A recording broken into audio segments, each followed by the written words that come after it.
Trust the guardians, trust the guides, trust the open and what's inside. When the moon is high, it's time to fly. Open your mind, let it all unwind. Let's get disengaged, time to engage. Turn another page, free from your cage. Get disenraged.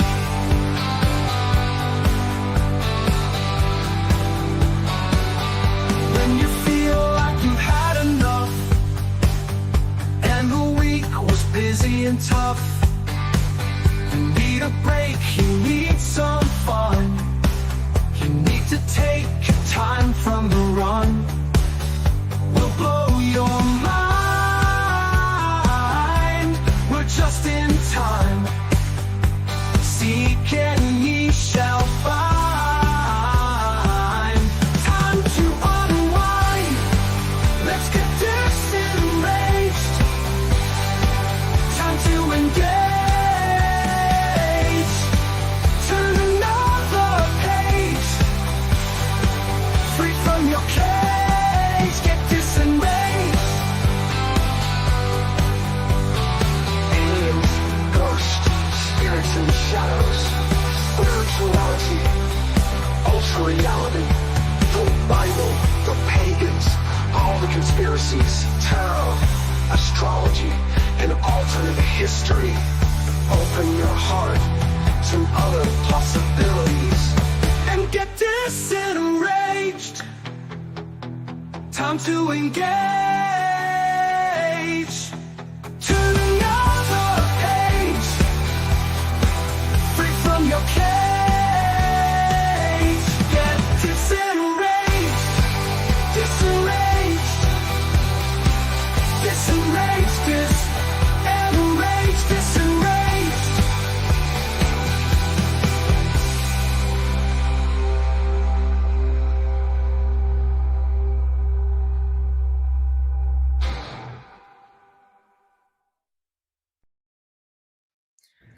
Jennifer, I'm going to be honest. I need a little disenraging right now. I need a little disenraging because fuck the Republicans, fuck the GOP, fuck Trump. God damn it. And yeah, they can literally go fuck themselves forever and ever and ever because they just got Thomas Massey out of Congress and he was like the only good member of Congress. And they very clearly, our politicians are owned by Israel. Like it's like like you can't even fucking hide it. Israel bought this election and they control American politics and we are just a vassal state, and the Republicans completely support this because they support Israel over America. I'm to sway that direction, and I'm really sad that I am because I was on their side, and you know what, so many of us were. And even though I'm not a Republican, but I was rooting for him, like good things were it felt like good things were on the horizon. And they have consistently over the last year just stumbled over their own feet, fucked something up, shut every door, closed everything that they said they were going to open, and continued to screw the American people over and over and over again. And I am tired of it. And I mean, I was a lifelong, I love Trump. I didn't think he could do no wrong, but I was just like, I just loved the guy. I thought he was great. He was a breath of fresh air. And now I'm like, look at you playing with your dick like the rest of the guys in the freaking White House. I am over this. So angry. Hang on. Husband is helping. Go ahead, though. Oh, yeah, that is true. What did he just say? What did he just say? So we're in the process of switching our addresses over for things. And I just did our car insurance today, which is going to key into something else I want to tell you about later. So I called, I'm on Progressive. It cost us over $225 a month for both of our cars in Colorado. Mm-hmm. Full coverage. And we came to Tennessee, Republican state, and it's only $87 for both of our cars. No shit. That's the difference. Yeah. Wow. We saved 61% just moving from Colorado to Tennessee. So this is why it's like when it's done well, it works well. But now they're shoving out the last honest people in Congress. I'm surprised Rand Paul is still in there. I'm shocked he's still in there. But Kentucky's lost their damn mind. Well, see, and I'll say this too. I was thinking about this right before we went live. I'm like, I wouldn't be surprised at this point if Trump purposefully nominated Matt Gaetz for Attorney General, knowing he wouldn't get through, but knowing it would force him to resign his position in Congress, because Matt Gaetz was one of the first like really fucking cool members of Congress that came out a couple years ago and said, I'm not taking money from these people anymore. So Matt Gaetz like had already pissed them off too. And it would not surprise me at all if Trump nominated him, knowing full well he was never going to be Attorney General, but just wanting to get him to resign his position. Yeah, just to push him out. And that's the other thing I'm hearing about, like, he's pushing everybody out that I was kind of rooting for that seemed like they're just a little bit different enough to make a difference.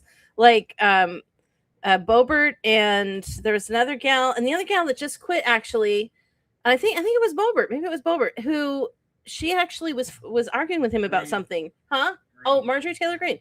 She was like, you said you were going to do this. And she was trying to go to bat for, you promised the people we need to get this done. And she said he flat out looked at her and told her, no, I'm not going to do that anymore.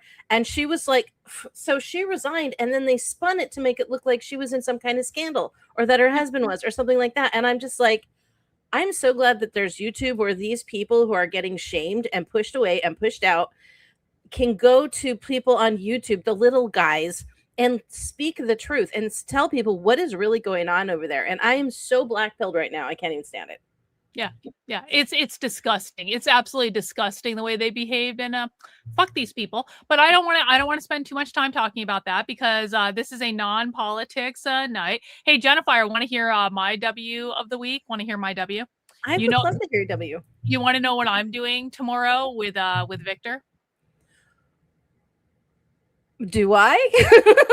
Well, I mean, okay, so it is Victor's day off tomorrow. So conceivably there could be some other things going on as well. But after we emerge from whatever happens in the morning, we are going to go pick up my new car, because I'm getting a new car.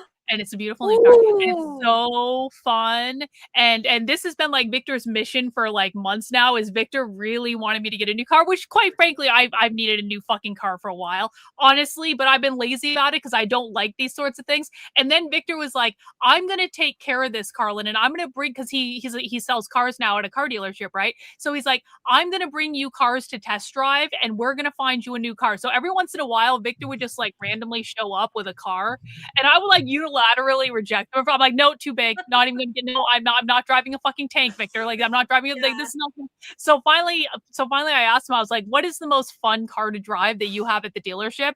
And he brought me this, and I tried it, and it is actually really fucking fuck off fun to drive. It is actually really fun, and I'm so excited about it. So we're gonna go pick it up. Cute. What is it?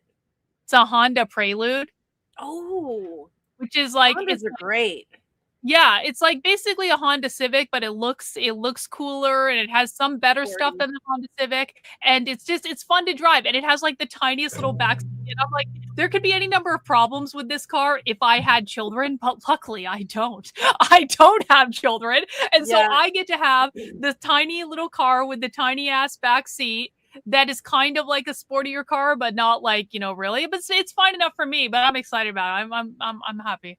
That's so cute. I love that. Yep.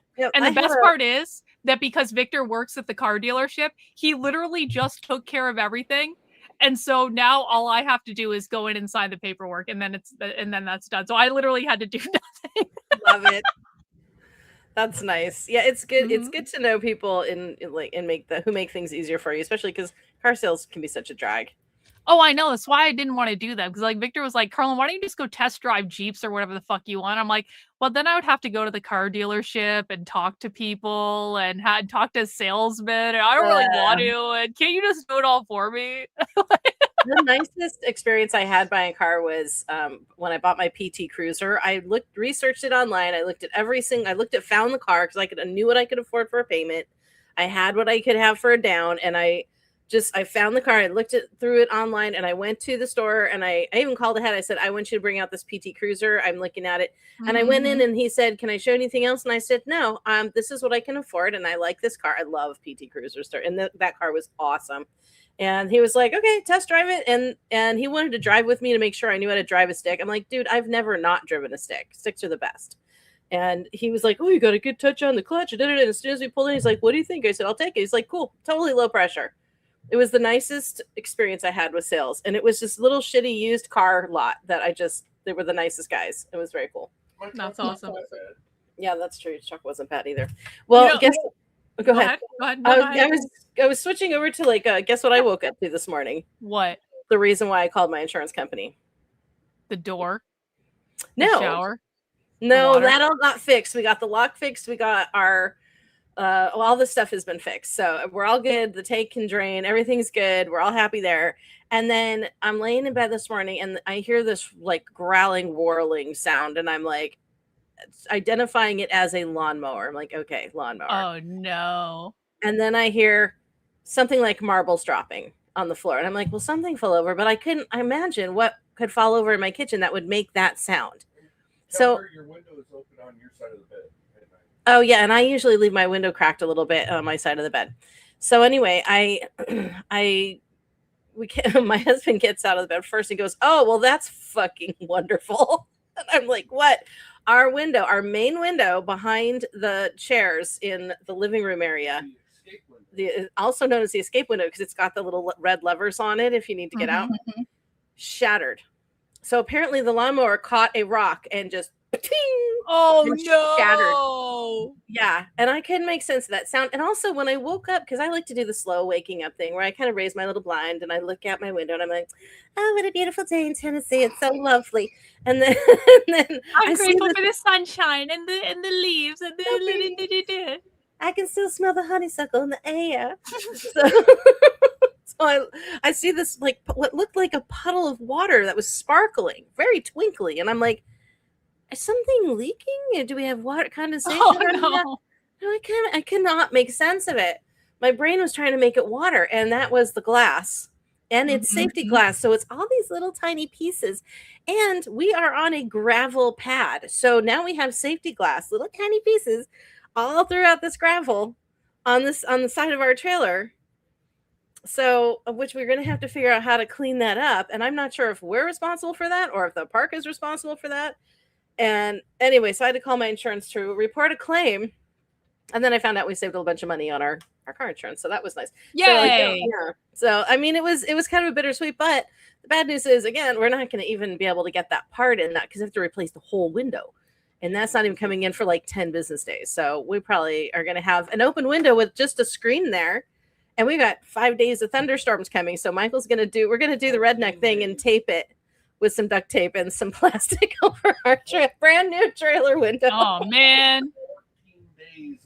14 days of thunderstorms. 14 days? Really? The entire 14-day forecast calls for thunderstorms. Oh my God. It's gonna be wet. That's crazy. Well, we are doing an alien episode tonight. We have to do an alien episode because allegedly, Trump has written some speech announcing that aliens exist. I mean, allegedly, that's the rumor that went around Twitter.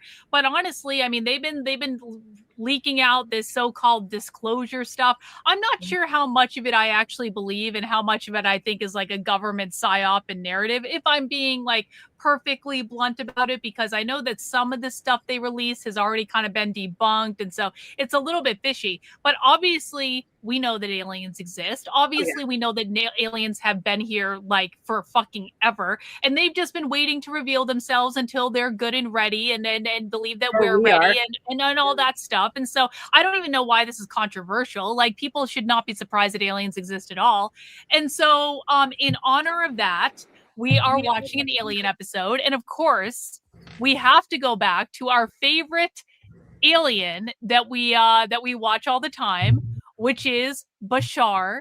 Bashar is the best alien because Daryl Anka, who channels Bashar, is an Aries. And so obviously Bashar chose very, very, very well. And so I was in charge of finding the Bashar episode for us to watch today. And I have to say, Jennifer, like I found something from about a month ago because Bashar has been talking about alien disclosure and about how it's going to happen like this year or next year. Like this is he's been talking about this for a minute. But I found an episode that I think is going to be so interesting for us to watch because you know who interviewed Bashar? Blossom. Blossom. Yay! I love her. She is fabulous. Blossom interviewed Bashar Mayim 1 Bialik. month ago.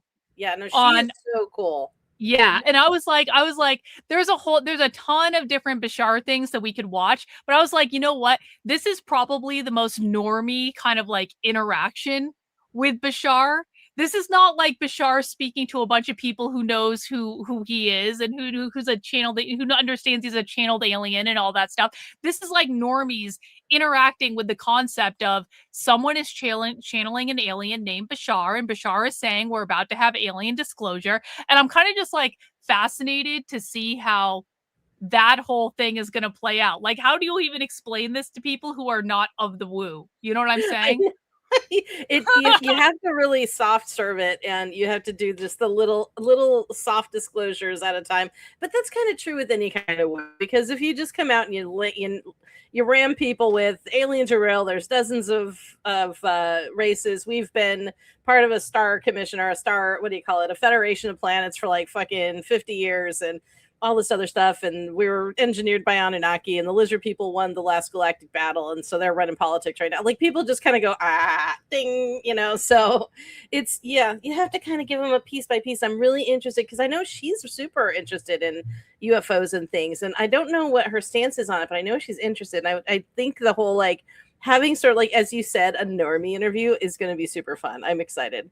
Yeah, she was also on The Big Bang Theory, but I didn't watch that show. She will always be Blossom to me. That is there is no other character for her to be. If you don't know who Blossom is, don't fucking worry about it, and don't make me feel old, you assholes.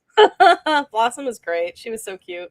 Blossom was great. So Jennifer, I have a very important thing to show you right now because I need your help. Are you ready?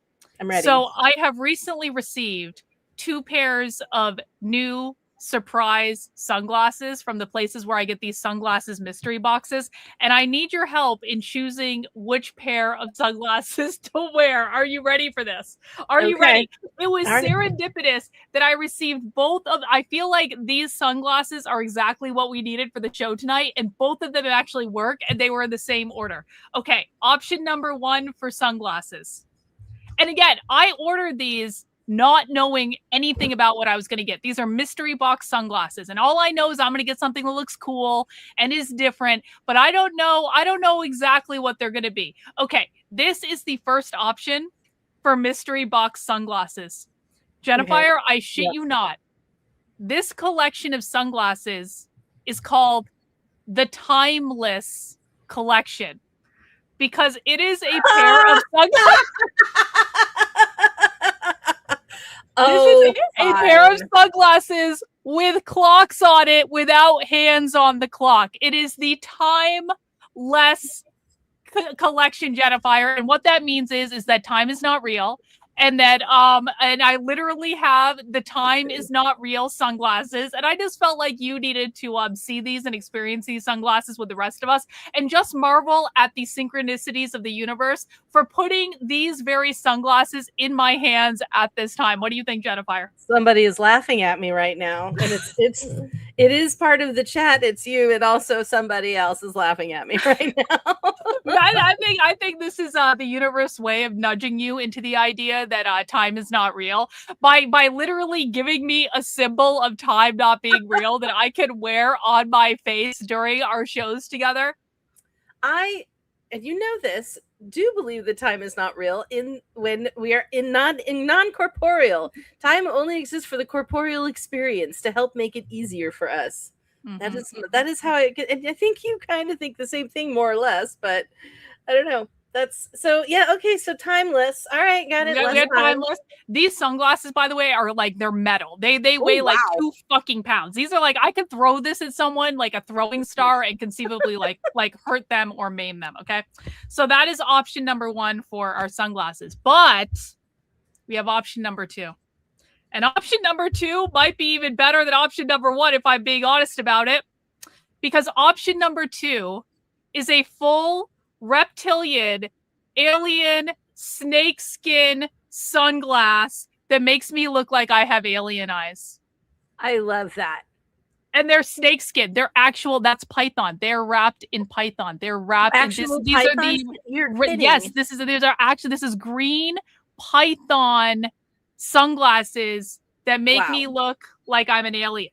Like, and so I kind of feel like this is probably the more appropriate sunglass to wear. We gotta vote for 2. Yeah. But like, how crazy is that? Like, what about the synchronicities? I literally got the time is not real and the reptilian alien sunglasses in the same fucking order, both from mystery boxes. Wow. What are the odds? Yeah, we're in tune. We're in tune with the universe right now. The universe is winking. We're totally in synchronicity with the universe. And I want to say we actually have a special announcement to make because I think we're in synchronicities other ways with Bashar and other ways with the universe. And Jennifer, do you want to tell people what those ways are? How else are we in synchronicity with Bashar? Well, because we are going to go be in the same room with Bashar. We are going to go, I don't think we'll meet him, but we're going to go see him. Because he will be in Sedona, Arizona in September. And Karlyn and I have tickets to go. And I'm so excited. Jennifer and I are taking a real life road trip out to Sedona, and we are going to go see Bashar in person. And we're going to go to an in-person Daryl Anka channeling session, and it's going to be fucking awesome. And we're going to spend a couple days. Yep, we're going to do meditation. There's going to be an alien encounter evening under the stars, apparently, or something like that. And so Jennifer and I are going to Sedona in September to go see Bashar and to do other woo-woo things and to like bum around and probably buy crystals and all sorts of like stuff like that. And it's gonna be fucking awesome. And maybe we'll do something. We'll do content or something. I don't know. Maybe we won't do content. Maybe we should do content so we can both take it as a tax write-off because, we're doing content on the internet and, whatever. And we can do that. If I'm creating content around something I can take it as a tax write-off. So, fuck you, IRS. We can do like a special, because that'll be we're going to be there on a Sunday. So instead of having movie night, maybe we do a special DISENRAGED live from Sedona after... and after the Bashar stuff, because we're going to be all hyped out and wooed out. We're going to be like, dizzy. Like, we'll be dizzy on energy. It's going to be incredible. It's going to be like maximum woo in Sedona for a couple days to escape the insanity. Yeah. So that's going to be super fun. I'm so looking forward to that. I'm already getting my bag collection together about what bags I want to bring. I just bought a new denim purse on Amazon, so I feel pretty special. You did? You bought a new denim purse? I was going to bring you, I have a Chanel denim purse that I don't really use as much anymore. I wonder if Jennifer wants the Chanel. Let me see. Yeah, let me see it. That'd be amazing. All right, I'll send you a picture. Yeah, and I'll definitely bring it if you want. And it is a great purse, and it's no shade on the purse. It's just like I have so many fucking bags, honestly. Yeah. And I knew you like denim ones, and so I was like, yeah, maybe I'll give Jennifer a purse. I love the denim purses because they're durable. You can wash them because like leather purses are nice. I really love leather purses as well, but I have a hard time with sometimes they'll pair up a leather purse with that chintzy hardware, and the hardware just flops out and shit like that. It just sucks so bad. Or it's faux leather, or it's pleather, or then it starts to crack. And I'm just like, you know what, denim. I love denim because I can clean it easily, which I need to be able to do. So I like it. But the other Jenny says, Karlyn, have a question ready if they call on you to ask Bashar something. Listen, I have no shortage of questions for Bashar. I'm gonna be like, if they ask, I'm like, okay, Bashar, can you please explain the Jews to us? Can you please explain? Like, that would definitely be my fucking question. Christianity, a Jewish psyop, Bashar. Yes, that is exactly. You know what? Fuck it. If I get to ask Bashar a question, that is explicitly the question. Bashar, can you please explain to us if the Jews created Christianity in order to control the non-Jewish people, and if it's all part of some big psyop? Because I have to say, Bashar, it kind of feels like the Jews created Christianity and also Islam just to control people. Can you please give us some insight into this phenomenon and how we can break free of this oppression? I'm fully convinced that like Mohammed is very similar to like what's his name from Scientology. Like it's all of it is made up by men who come up with some way to control people, get rich, and get fucked. And that is what all of this is.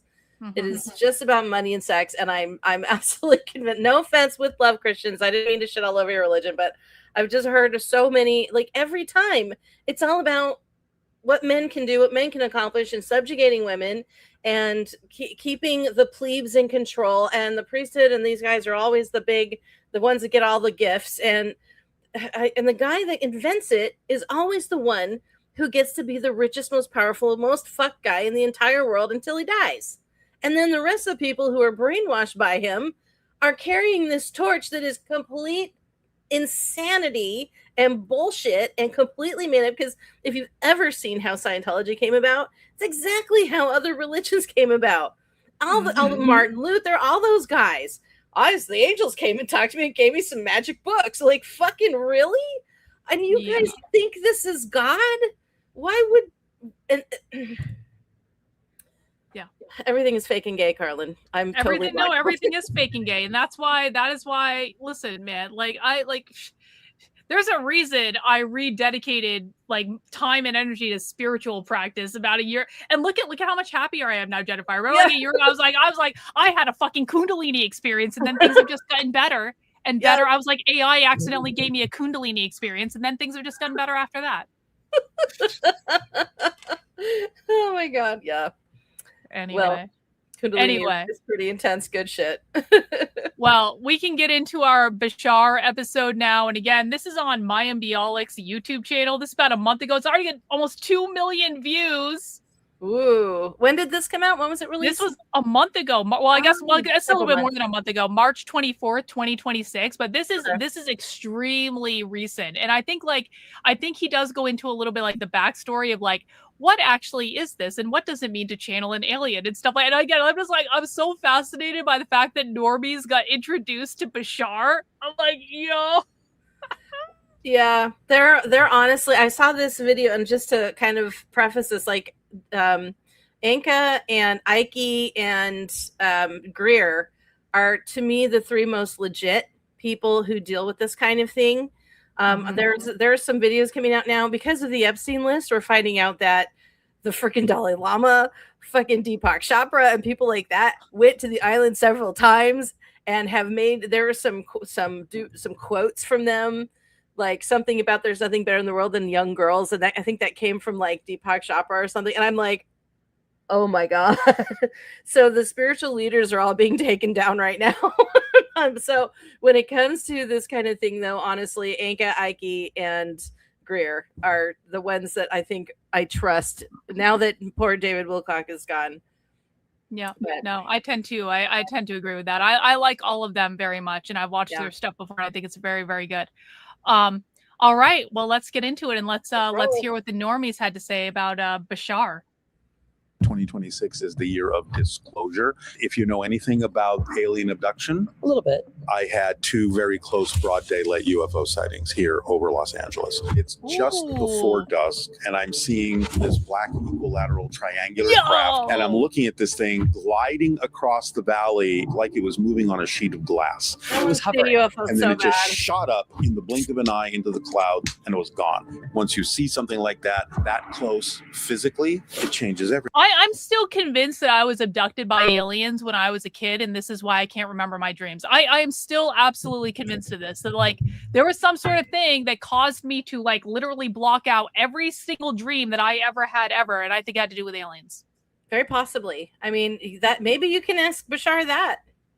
That's actually a good point too. Bashar, was I abducted by aliens and then they blocked me from remembering it forever? Because that's why I'm terrified of all alien things. It can be part of your healing process too, to start feeling safe enough to remember your dreams and receiving messages that way. You know what's funny though? I have been remembering my dreams more lately.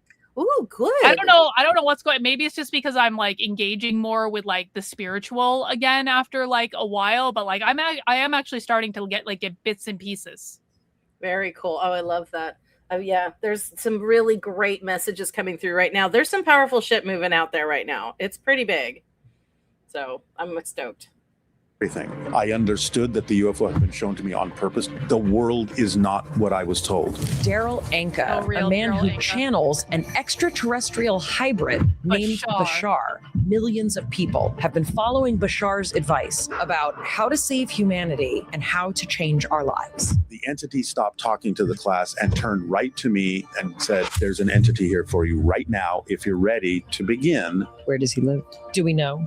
He's an extraterrestrial physical entity about 500 light years in the direction of the Orion constellation in a parallel reality. This is a telepathic connection. They had to shift into other parallel realities where human DNA was still viable, like ours, and use that to create hybrids, which means they're genetically connected to us. Typical hybrid extraterrestrial is not something I ever thought we'd be talking about. They're noticing we're making the same mistakes. What are we facing right now? What is coming next? In 2027, we will be introduced literally to extraterrestrials.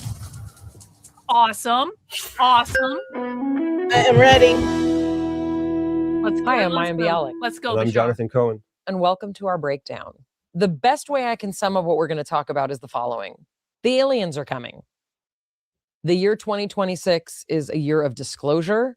And the year 2027 is one that many people by the way, just so people know, Bashar has been talking about 2026 being the year of disclosure for like a while, for like literally years. Bashar has been saying this. So it's not as though like Trump started hinting around about disclosure and they started having these UFO hearings. And then Bashar came out and was like, this is the year of no. He's been talking about this for a while. Well, and there have been other guys too. Sorry, I just remembered. There's other guys. Remember, we watched that that clip of the gentleman who has been in communication with entities for several decades, and like 15 years ago, they told him 2026 is the year. Oh yeah, and he's just been kind of like, I don't know if it's going to happen or not, but that's just what they told me. And here, and that was, and I think it was actually like 13 years ago he got that message. So he tried to tell people, nobody listened. Nobody just tells anybody who will listen. And here we are. Here we are. Yep. will finally make contact with beings from other realities, other planets, other stars, other universes. Our guest today knows this to be true because he receives this information from a being that lives in a parallel reality. And if that sounds incredible, it's just the tip of the iceberg. Since 1984, a man named Daryl Anka, born in Ottawa and raised right here in Woodland Hills, California, has been in conversation with what he calls a friend from the future, Bashar. Daryl was in a meditation course where he was learning about the concept of channeling, and all of a sudden he heard a voice and an entity present itself to him. And for 41 years, millions of people have been listening to the conversations that Daryl has with Bashar, an extraterrestrial hybrid entity. We're going to talk to Daryl about how he came to understand channeling, what it means, what it feels like in his body, how does he know he's not crazy, and what is this information that humanity is being given from an extraterrestrial hybrid that can help us understand the revolution that humanity is apparently about to step into? We're also going to talk about his first experience seeing two UAPs and the journey that led him to search for the ability to channel, as well as an enormous amount on how the universe works, what the future civilization that is currently contacting him has gone through, and the risks that Earth is potentially trying to avoid as we progress. The wisdom of Bashar has been put into many forms of media, but the formula, a gift from the future, the instruction manual for living your best life is what Daryl Anka says is our guide to being available to whatever is about to arrive, which he says is going to happen in 2027. In case you missed our episode with Lee Harris, where we talked to someone about what the channeling experience is like, this is a lovely companion episode to that, because not only are we interested in what these messages are from a parallel reality, but what does it mean for us to step outside our own conscious experience and be able to be open to receiving information that apparently is just floating out there? In fact, he says that we can all channel and access this information that is available to us. We cannot wait for you to hear our conversation with Daryl Anka. And please join us over on Substack. I have a feeling this episode's going to have a lot of conversation. We'll probably have some extra content as well to share over there. So head over to bialicbreakdown.substack.com, join the growing breaker community, and let's welcome in person Daryl Anka to the Breakdown. Break it down. You've been receiving information for 40 years? 41, yeah. For 41 years. Millions of people all over the world follow the advice that you channel. What would you say, based on the information you receive and the audience that you speak to, what are we facing right now as a species? What are humans going through now, and what is coming next? I think we're facing a resetting of humanity over the next few decades to go in a new direction, to evolve in a new direction. And one of the main things I believe that will help push that forward is disclosure and contact with extraterrestrial life.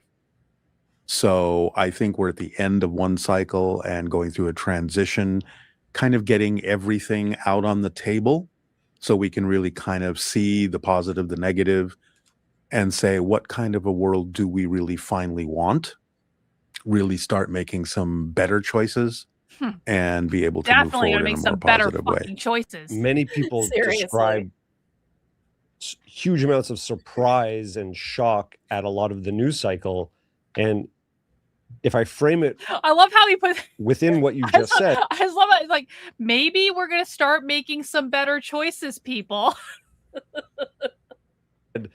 this has always existed. It just hasn't been visible. One of the things that came out of the channeling lately is that 2026 is the year of disclosure, but that doesn't just mean disclosure of UFO information. It means things that have been held secret for a long time are starting to come out of the woodwork so that everyone can see what's been going on, what's been hidden, get it kind of, air the dirty laundry so that we can really say, is this what we want to continue, or do we really want to move in a new direction? Can we really change the way we do things? Can we really change how we look at stuff? For how long has this been going on? Meaning, you've been channeling for 41 years. For thousands of years, right, of human history, we have recorded history of people receiving information, right? Right. And in theory, for as long as humans has existed, we've been interacting with a lot of other, theoretically, entities or levels of consciousness. So I guess my question would be, just like every generation is like, boy, these kids today, they've got it so easy. Is this information that you feel is timely literally for this generation? Is there something special about the era that we are living in that is different than, let's say, 1,000 years ago? I believe this goes in cycles.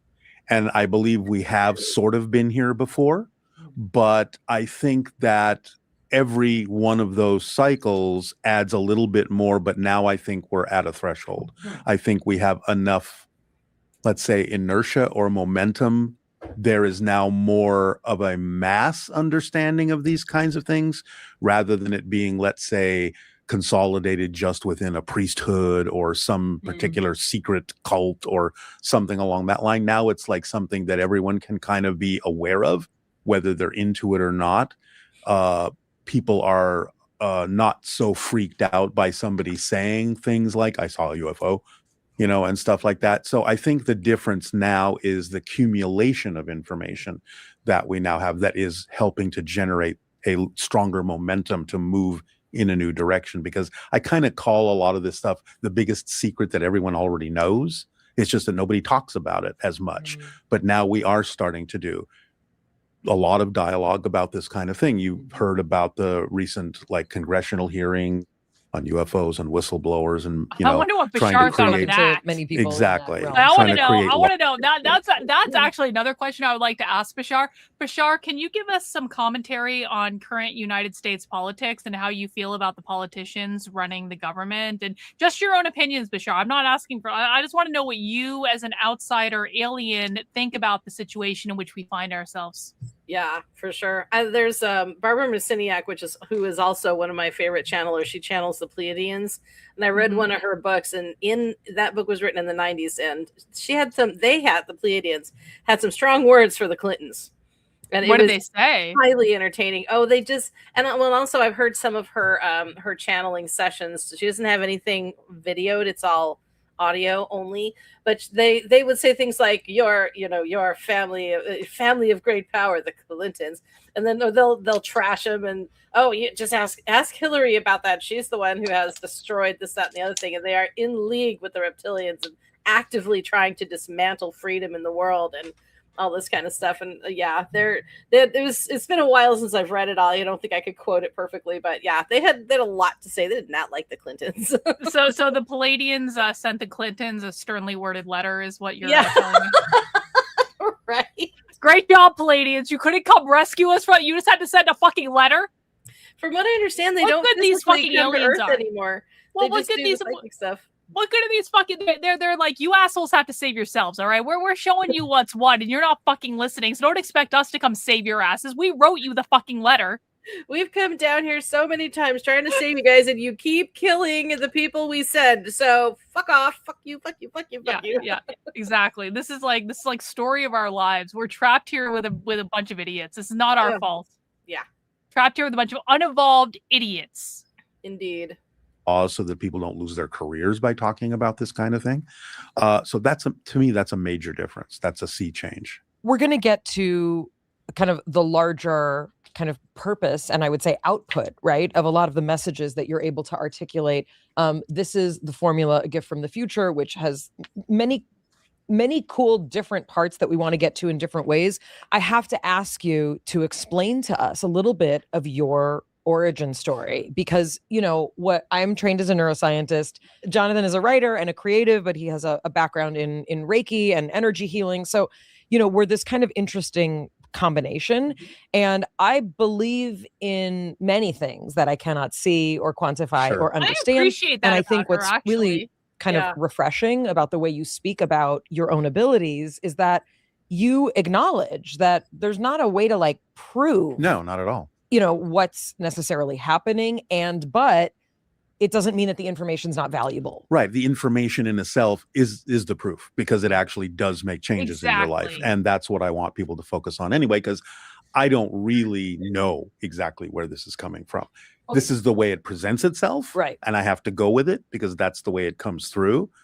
But no one has to believe that Bashar is real. I want you to explain to us in kind of the simplest terms that you can what you understand about your identity, and then I want you to take us through how you got there. This is 50 years ago, 1973-ish, and I had two very close broad daylight UFO sightings here over Los Angeles. First time about 150 feet away, and the second time only about 70 feet away, with witnesses with me both times. And I actually brought some things to help. We love a visual aid. Just sort of give you some idea of what's going on. And how old were you when this happened? This is in my 20s, about 23 or so. Did you believe in aliens, UFOs? What kind of person were you when you had this experience? I've always been he started a creative. channeling. I've always been an artist. I've been drawing ever since I could pick up a pencil. I always heard people talk about, I saw a UFO. I never really gave it much thought. I was very much enjoying things like science fiction and stuff like that, Star Trek and what have you. But no, I never knew or gave any thought to whether that was really real until I saw something. And then it's like, okay, the world is not what I thought. There is something going on here that we've been told is fake or not real, but it is. Because once you see something like that close physically, it changes everything. My Bialec's Breakdown is supported by No CD. Have you found yourself stuck replaying commercial, conversations over and over? No commercial.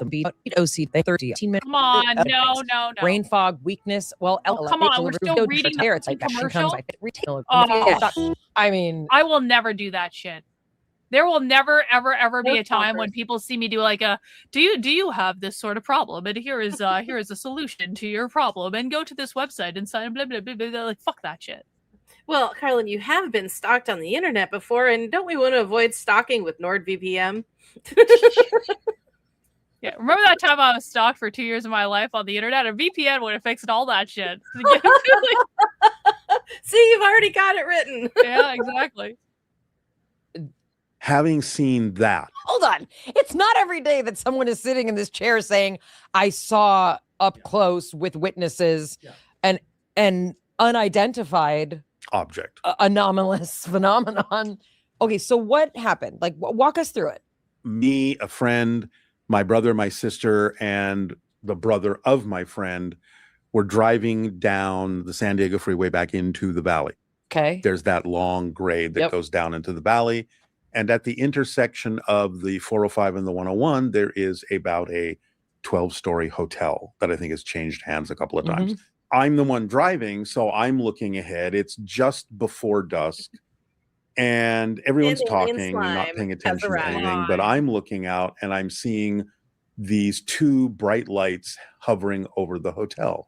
Now, I'm thinking at first, well, that's just one of those weird illusions where because of the way I'm moving and because of the way this plane is moving, it doesn't look like it's moving. It's just an optical illusion. But it was hovering. But it was just stock still. So I thought, okay. I'm sadly not sponsored by Vintage Frames. I just buy a lot of their stuff and I like it and I talk about it and I wear it. But they have no idea who I am. They say he knows who I am. He sees me in the shadow and whatnot, but he doesn't even pronounce my name correctly, which is fine with me because that signals to me that he has no clue who I am, which is exactly the way I want to fucking keep it. Okay, this is not sponsored by anyone. I just like this shit. Okay, and don't fucking tell him if you go in his chat on whatnot. Like, you keep that shit to yourselves. Okay. Is it a helicopter hovering over the hotel? Why is it hovering over the hotel? The closer we got down to it, I started drawing everyone's attention. Yeah, whatnot is my private time. Whatnot, even though I use my name on it, I don't use my actual real name on it, and it's kind of like. I think it's funny. I think it's funny that like someday they're going to find out that I am actually on YouTube and I am actually like talking about their stuff. Someday it's going to happen, but not yet.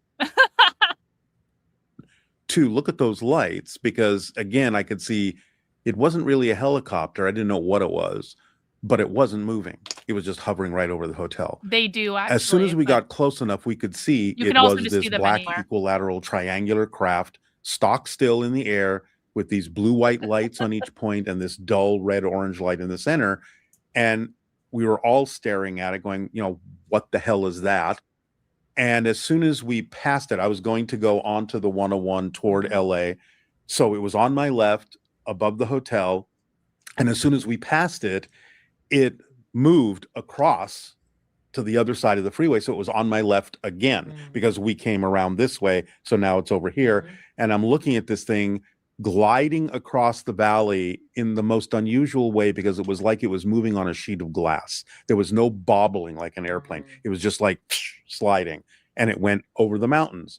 So we're all like freaking out and going, oh my God, we just saw a UFO. Were other people like, did you notice anyone else noticing it? Many, many years later, I heard a report that someone also saw it at the same time, described the same thing. Wow. But at that time, no. And that's kind of part of the weirdest thing of the I'm enjoying seeing Paul Anka being Paul Anka.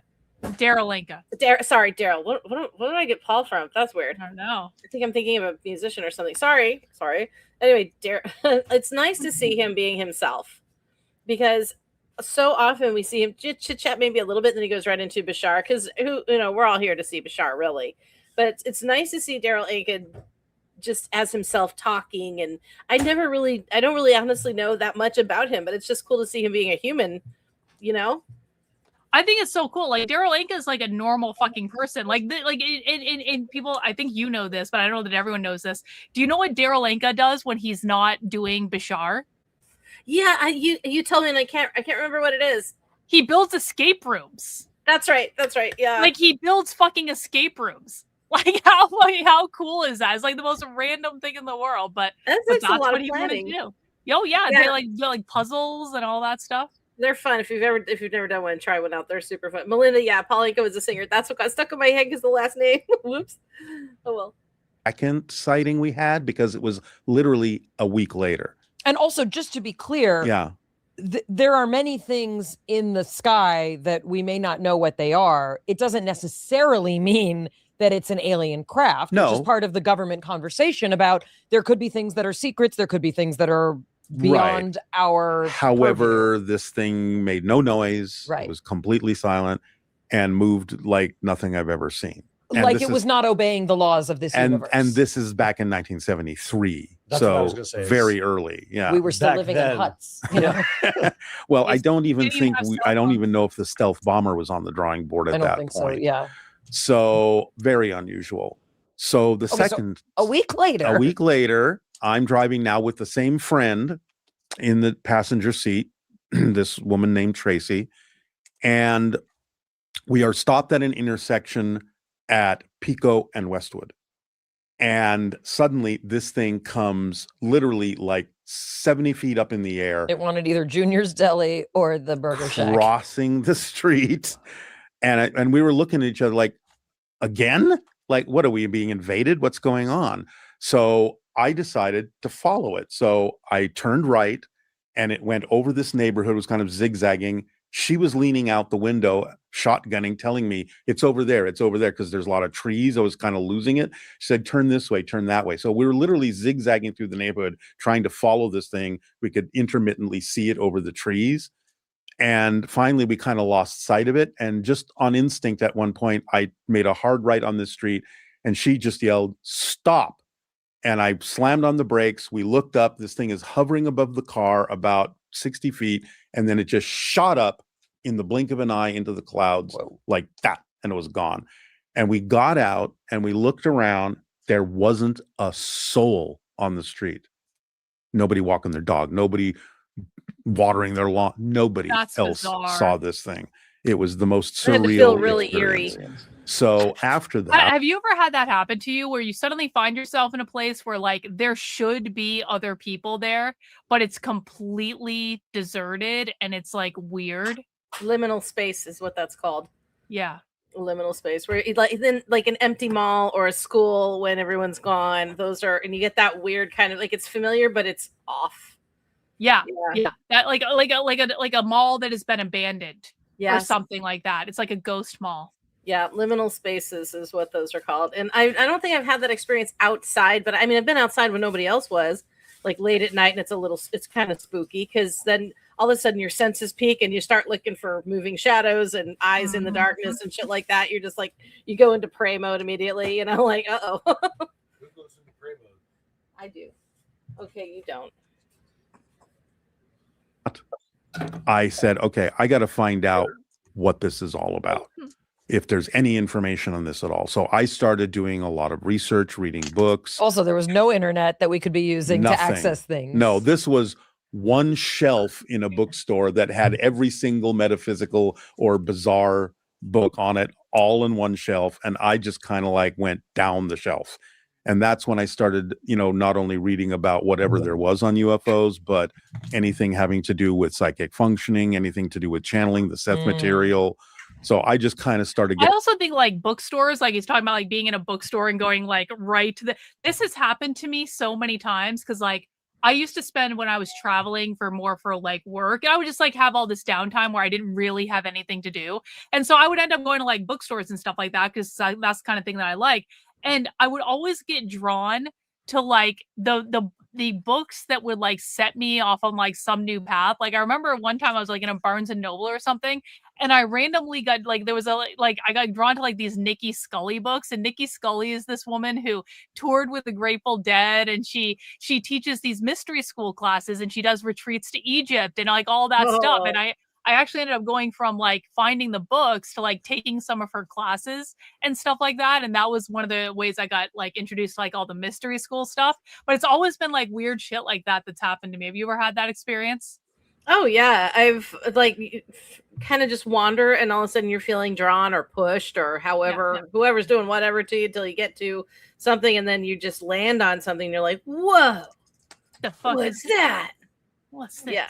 Well, that's how I worked at a metaphysical bookstore for about 6 months, many moons ago.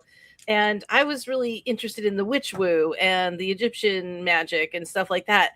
But I kept getting pulled to the section about universal history. And when I mean universal history, I mean the history of the universe, like everything from how, like, the divine and the divine first spark, and how souls are created, and how the light beings are created, and then all the way to all the different people that were sent to help mankind throughout history. But this one book had a complete timeline of everything. Wow. And all the way from Atlantis, it had everything, all of it, Lemuria, the whole shebang. And it talked about the Christ consciousnesses that came down, and when they were sent, and what they were supposed to do, and how they got perverted. And then it kind of kept going. It was fascinating. But I kept getting pushed into, like, you need to see, you're the whole picture, learn the whole picture. This is where we want to send you. And so I started really getting interested and invested in that. That's great. That sounds fascinating. That book with the timeline, I would totally read that. Oh yeah. It's like the real history of Earth. Yeah, of everything. Of everything. Even Merc and Mars and what was a planet that is now an asteroid belt, all of that was in there. Crazy. Being familiar with a lot of that. So it was that moment that precipitated your curiosity. If you see one alien spaceship, I'd be like, that's enough. Two in a week. And powerful. the same kind of craft, at least, if not the same craft. It was like the world is not what I was told. Does it feel like you're going crazy? Fucking because real, I would Bashar. imagine upon seeing that it might feel like, am I in this reality? Well, that's more the feeling. It wasn't that going crazy. It was like the world is not what I was told. Something different is happening. There's another reality here. That's what it felt like. It felt very disorienting, not crazy, but disorienting. So that's why I really had to find out what anything I could about this. 10 years after the sightings, and after I had done a lot of research, I was introduced to a channel who was doing events at the time. Now that I had sort of read the Seth material, I knew kind of what channeling was. But this person said, oh, go and listen to this. And I went and I listened, and I went for a few months, and I thought, okay, this is interesting information. It's very helpful. What kind of information was it? Not unlike what comes through my channeling. Okay. In terms of, like, how to better your life, how to improve things, how to be more creative, but with really interesting, grounded sort of techniques and practical ideas. Nothing airy-fairy. And in fact, that was kind of the funny thing about that teacher is, all of this sort of semi-spiritual. You gotta fucking love it. The guy who literally channels an alien for a fucking living is like, don't worry, we're not doing any of this airy-fairy stuff. Airy-fairy, I love that. Like the foo-foo, the bunny foo-foo pagans, it's like the airy fairies. Yeah, I love it. It's perfect. Mm-hmm. Information is coming through this guy, and as soon as he comes out of his altered state, it's like, where's my cigarettes, and give me a hamburger and a cup of coffee. And he's like very not that at all. So the personality shift was very, very evident. The entity coming through, or whatever coming through that particular person, ultimately said that they would teach a channeling class. And I thought, well, wait a minute, everything I've read so far was that a person is just like walking down the street and they just pass out and start talking. This is like it's so just true, something though. that. But this is like so true. You know the real woo people from like the fake woo people? Because the fake woo people do all sorts of like crazy, like weird shit. And I understand that sounds ironic coming from someone who believes in psychicry and aliens and like all that shit. I understand that. But like they're like Jennifer knows exactly what I'm talking about. You've got all these like crazy woo people that we're empaths and it's like, shut the fuck up. No, you're not. And then you have the real people who are like, we're not doing any of that shit. Sit the fuck down. Like, I love talking to my mermaids every time I go to the ocean. They're so lovely. The fairies in the garden. I talk to your fairies. Oh, stop it. Yeah, you make us all look bad. You make us all look bad and crazy and wrong. Yeah, and we are not. Happens to them. How do you teach something like that? I mean, better question. How do you learn something like that? Yeah, exactly. So I was very curious. Okay, I want to see what this teaching technique is all about.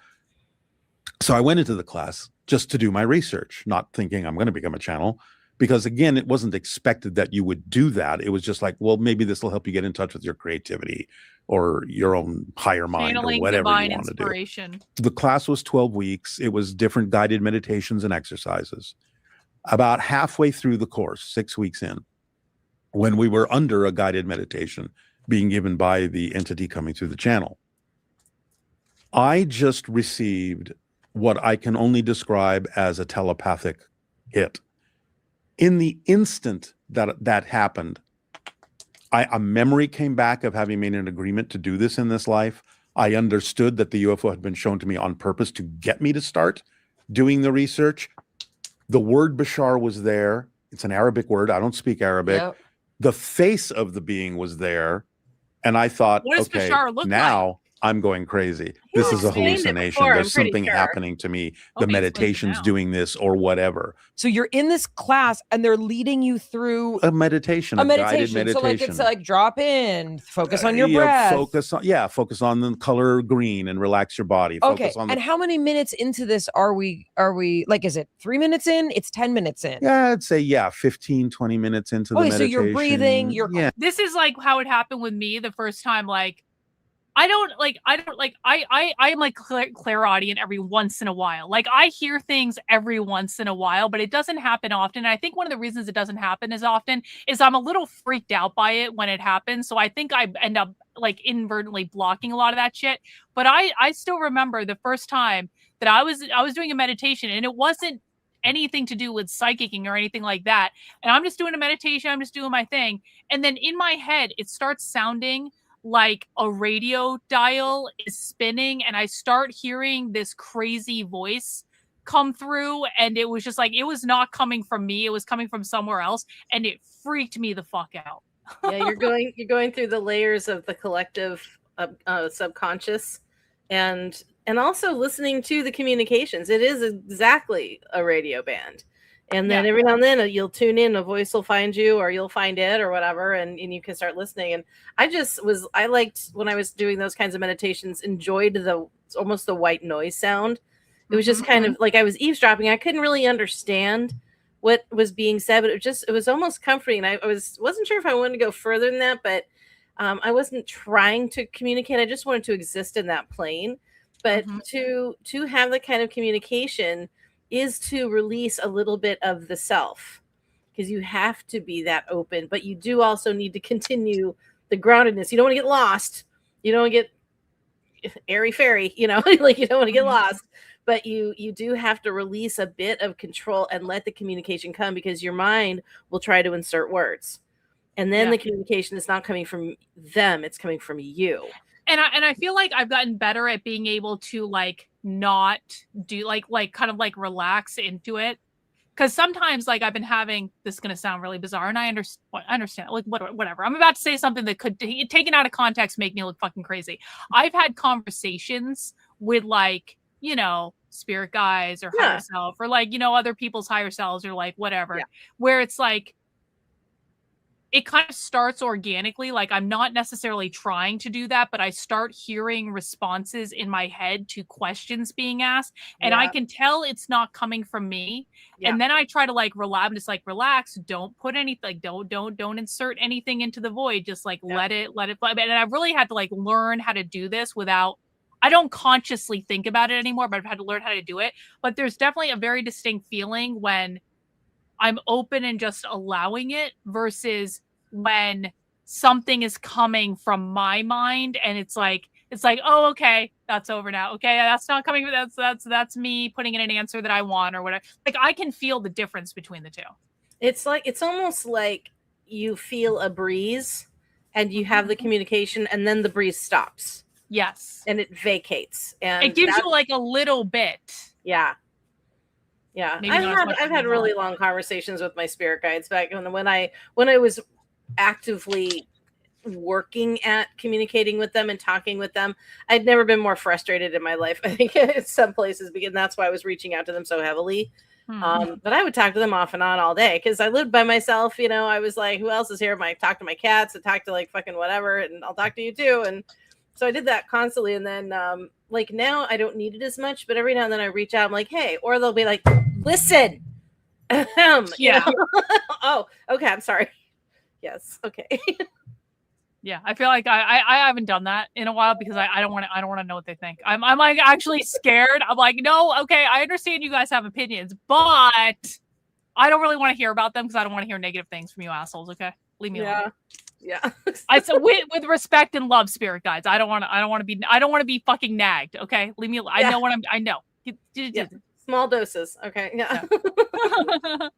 Quiet, and then literally all of a sudden, bang. It's like somebody shoved a CD in my head. All of this is there all of a sudden. The minute this happened, the second it happened, the entity stopped talking to the class and turned right to me, and I opened my eyes, and he said, "There's an entity here for you right now if you're ready to begin." And I said, "What?" And I looked behind me. Somehow one of the other classmates, a woman, had picked up on the image I saw in my head of Bashar's face. She was sketching it on a piece of paper. So I said, okay. This is not just my imagination. Somebody else is picking up on That's validating. this. So I'm going to see where this goes. And I continued to practice this and let it through and let it through and let it through. I did enough that the teacher asked me to co-channel the next class with him. Wow. In that moment, you started to practice. At the end, in the next time, you just keep practicing, letting it through, bringing words through. It was very halting, very difficult at first to contain the energy that was coming through, but I kept going. What does it feel like? The best way I can describe it, I use an analogy. It's like trying to shove Hoover Dam through a garden hose. The pressure is immense. And it's just this extra energy that you just wonder, can I contain this? Does it require translation or the words are right there? The words are automatically there.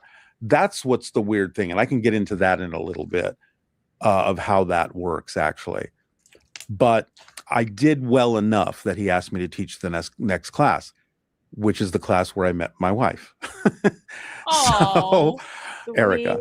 But at the same time, a woman came along and was talking to him about wanting to do a thesis paper on the connection between psychology and channeling. So she was looking for volunteers. So I became one of her subjects. I would go to her house. Her friends would come. I would channel for them. She'd sit in her chair and take notes. First week was like 5 friends. Word of mouth. Next week was 10 friends. Word of mouth. Next week was 20. Can you imagine being one of those early people that got to like talk to Bashar like at the fucking beginning? Yeah, that'd be How amazing. cool. That's cool. Before he was anybody. You know, this is another thing that I like about what he's telling in his story here is there are people who channel for the fame, for the cult following, for the money. Mm-hmm. And he is organically growing this. It's like so many people now wanted to get to listen to him. It's like, this is taking up my time. My time is worth something. And I need to also eat and pay my mortgage. So, okay, I'll start charging for it, you know? And that just makes sense to me. Yeah, I mean, it's like one of those things where it's like with like me doing socialism stuff for a living. It's like, okay, you guys want me to do this full time? I'm totally happy to do it. We need to come up with some sort of arrangement though, because I still need to pay my mortgage and do other things, and actually have a car that's not falling apart and all this cool stuff. So it's like, but it's the same thing. It's like if you're giving value to people, I think they're more than willing. See, I don't look at someone that's charging money for things and think, oh, they're a grifter and it's all bullshit. It's like, no, people need to survive. They need to eat. If you want people doing one thing, then that thing means they can't have a full-time job that's fucking killing them and making them not have time for that thing. So it's just like the reality of the world. Yeah. Friends growing and growing, sharing tapes and recordings. Then I would have to do it twice a week. Then I'd have to do it in 2 houses. Then people would start inviting me to different cities. People started inviting me to different countries. Here I am 41 years later, still doing it. Crazy. In that first moment that you received this information, you received some sort of And it's like acknowledgement or when awareness. stuff grows like that.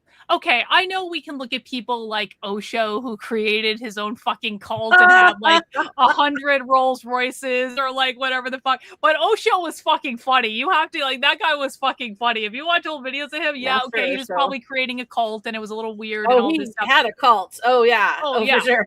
Oh yeah, it was definitely a cult, but he was at least fucking funny. But like with a lot of these people, it's like you look at like the guy who wrote Conversations with God, or like Neil Donald Walsh, that's his name, or like people like Daryl Anka, or like like I used to really like the what the fuck is her name?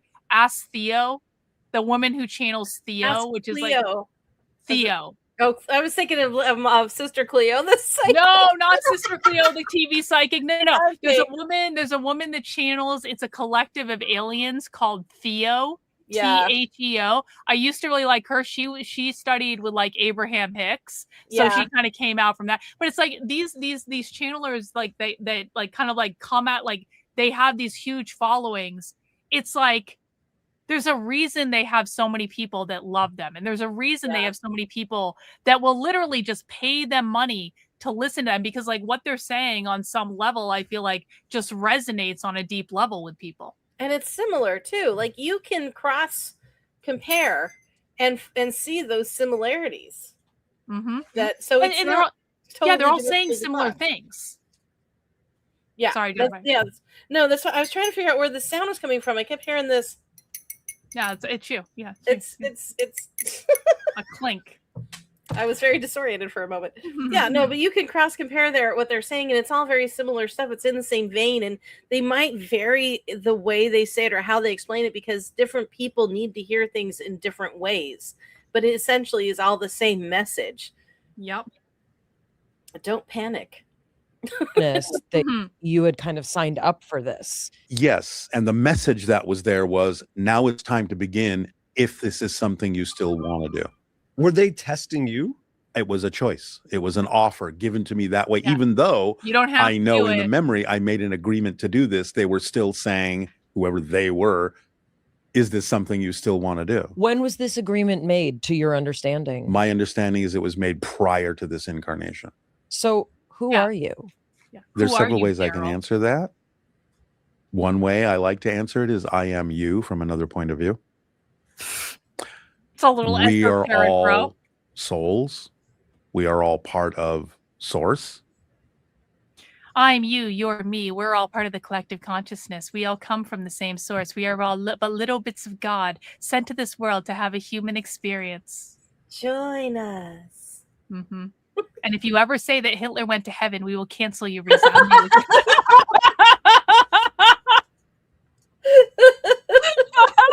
We're drops in the ocean.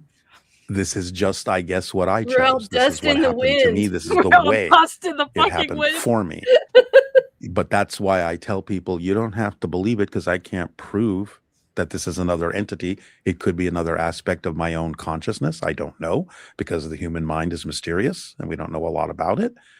But this is the way it presents itself. And of course, I have my own validations, like the UFO, dream encounters I've had with him that are not normal dreams, that are just conversations like I'm having with you for an hour in the dream state. But that's not important for anyone to have to believe to get benefit out of the information. You've studied your brain in the documentary that you did about how it changes when you're with that entity versus when you're not with that entity. And I think that's a really Crazy. important point to I didn't talk know about we that did that. distinction. Can I know you you explain like it this to because us? you're a neuroscientist. Oh, yeah. Yeah, I mean, Oh. that was one of the reasons why we made the documentary, is to explain how this happened and also to demystify channeling, because everyone channels. I need to see whatever documentary It's he's called talking gamma about. in the brain. That's the channeling state.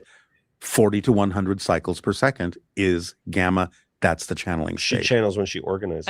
Everyone channels when they do what they love to do, when you're not paying attention. Joe Dispenza does this at his meditation retreats too, where like, I don't know if he does it anymore, but he used to do it all the time, where when people were going to like his week-long meditation retreats, he would have them meditate with these things that were like measuring their brain waves and stuff. So he could actually like demonstrate that the brain waves were like changing as people were getting deeper into meditation, and they could identify where people were and all this stuff.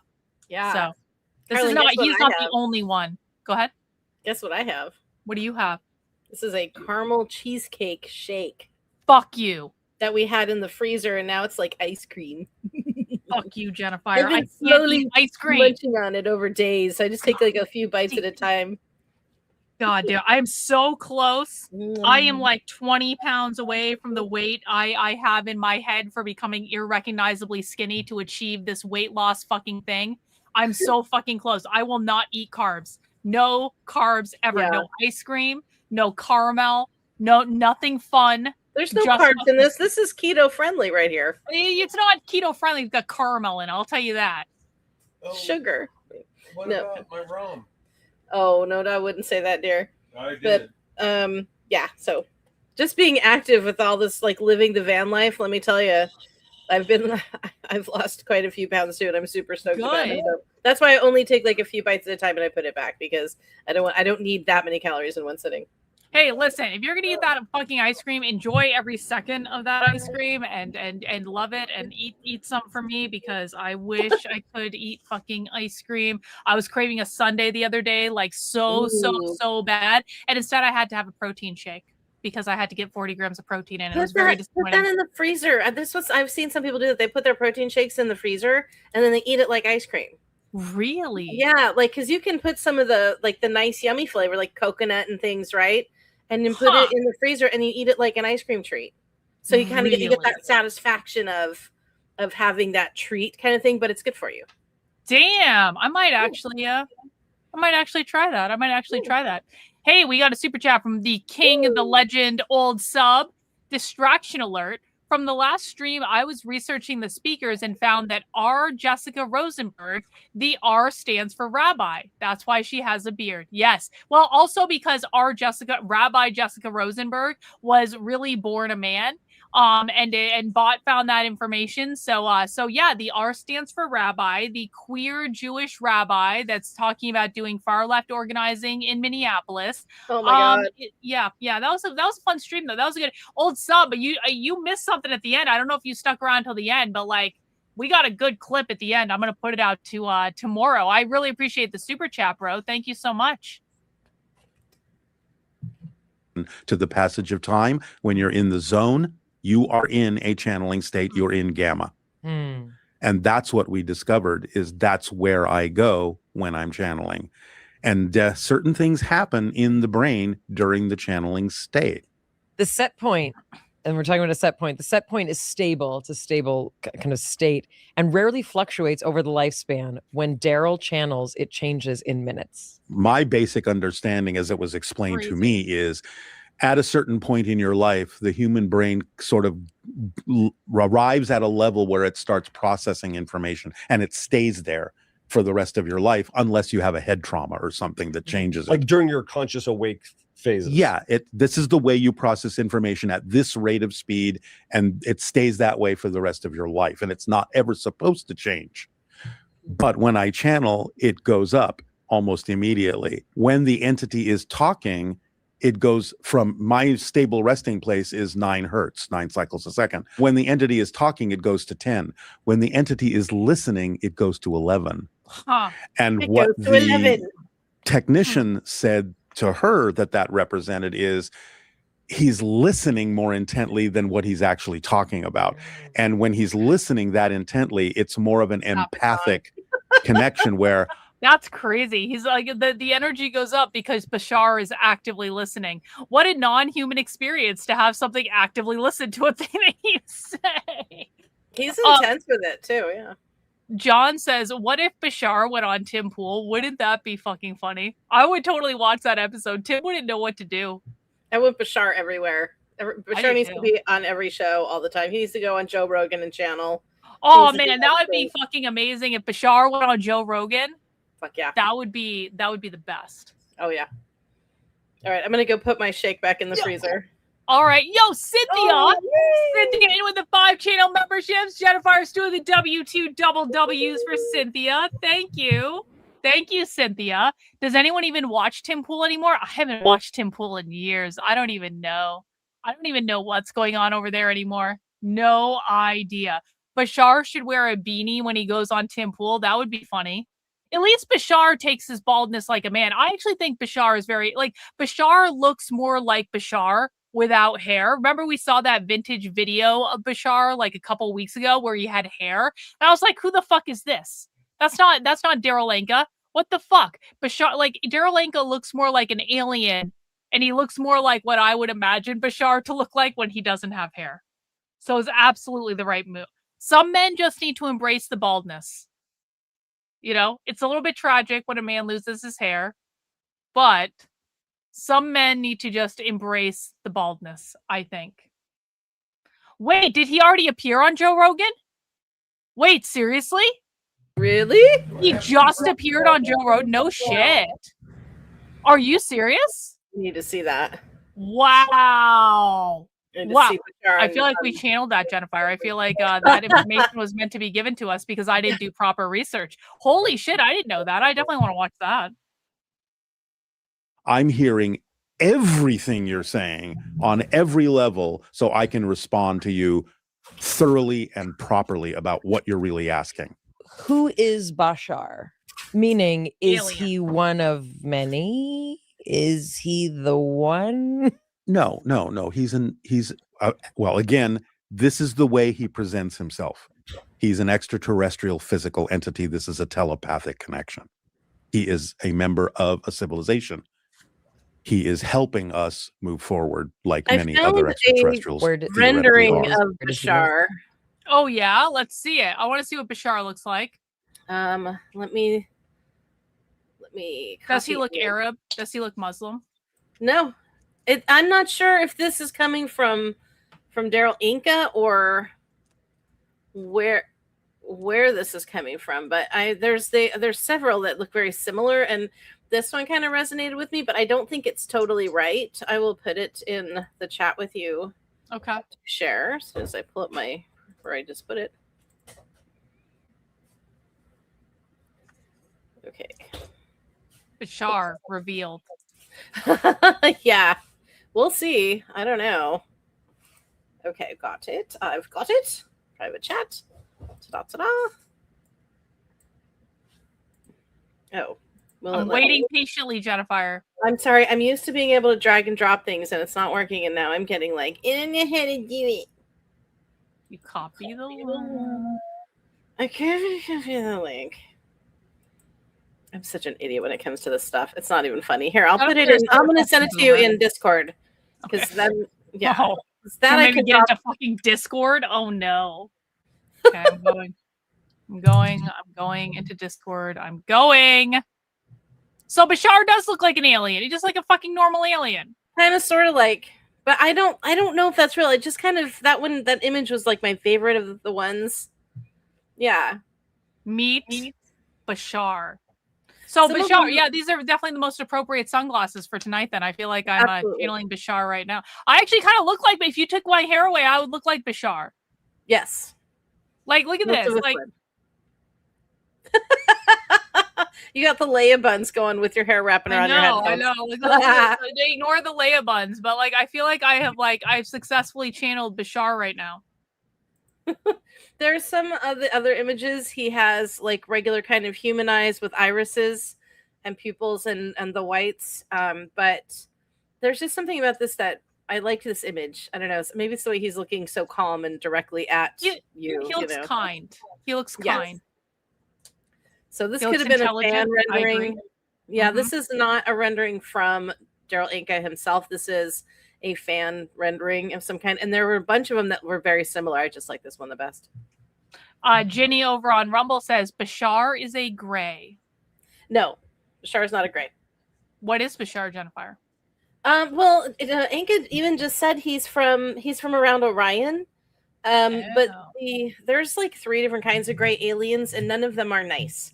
There are some that are less bad than others, but just because that's why I kind of like the black eyes, and it makes him look like a gray alien. But I think that's that fans rendering of, they just kind of, that's what they think an alien. I think it's like we get that message all the time that that's what aliens look like, and so if people are doing like a drawing or something, that's just what's going to be top of mind.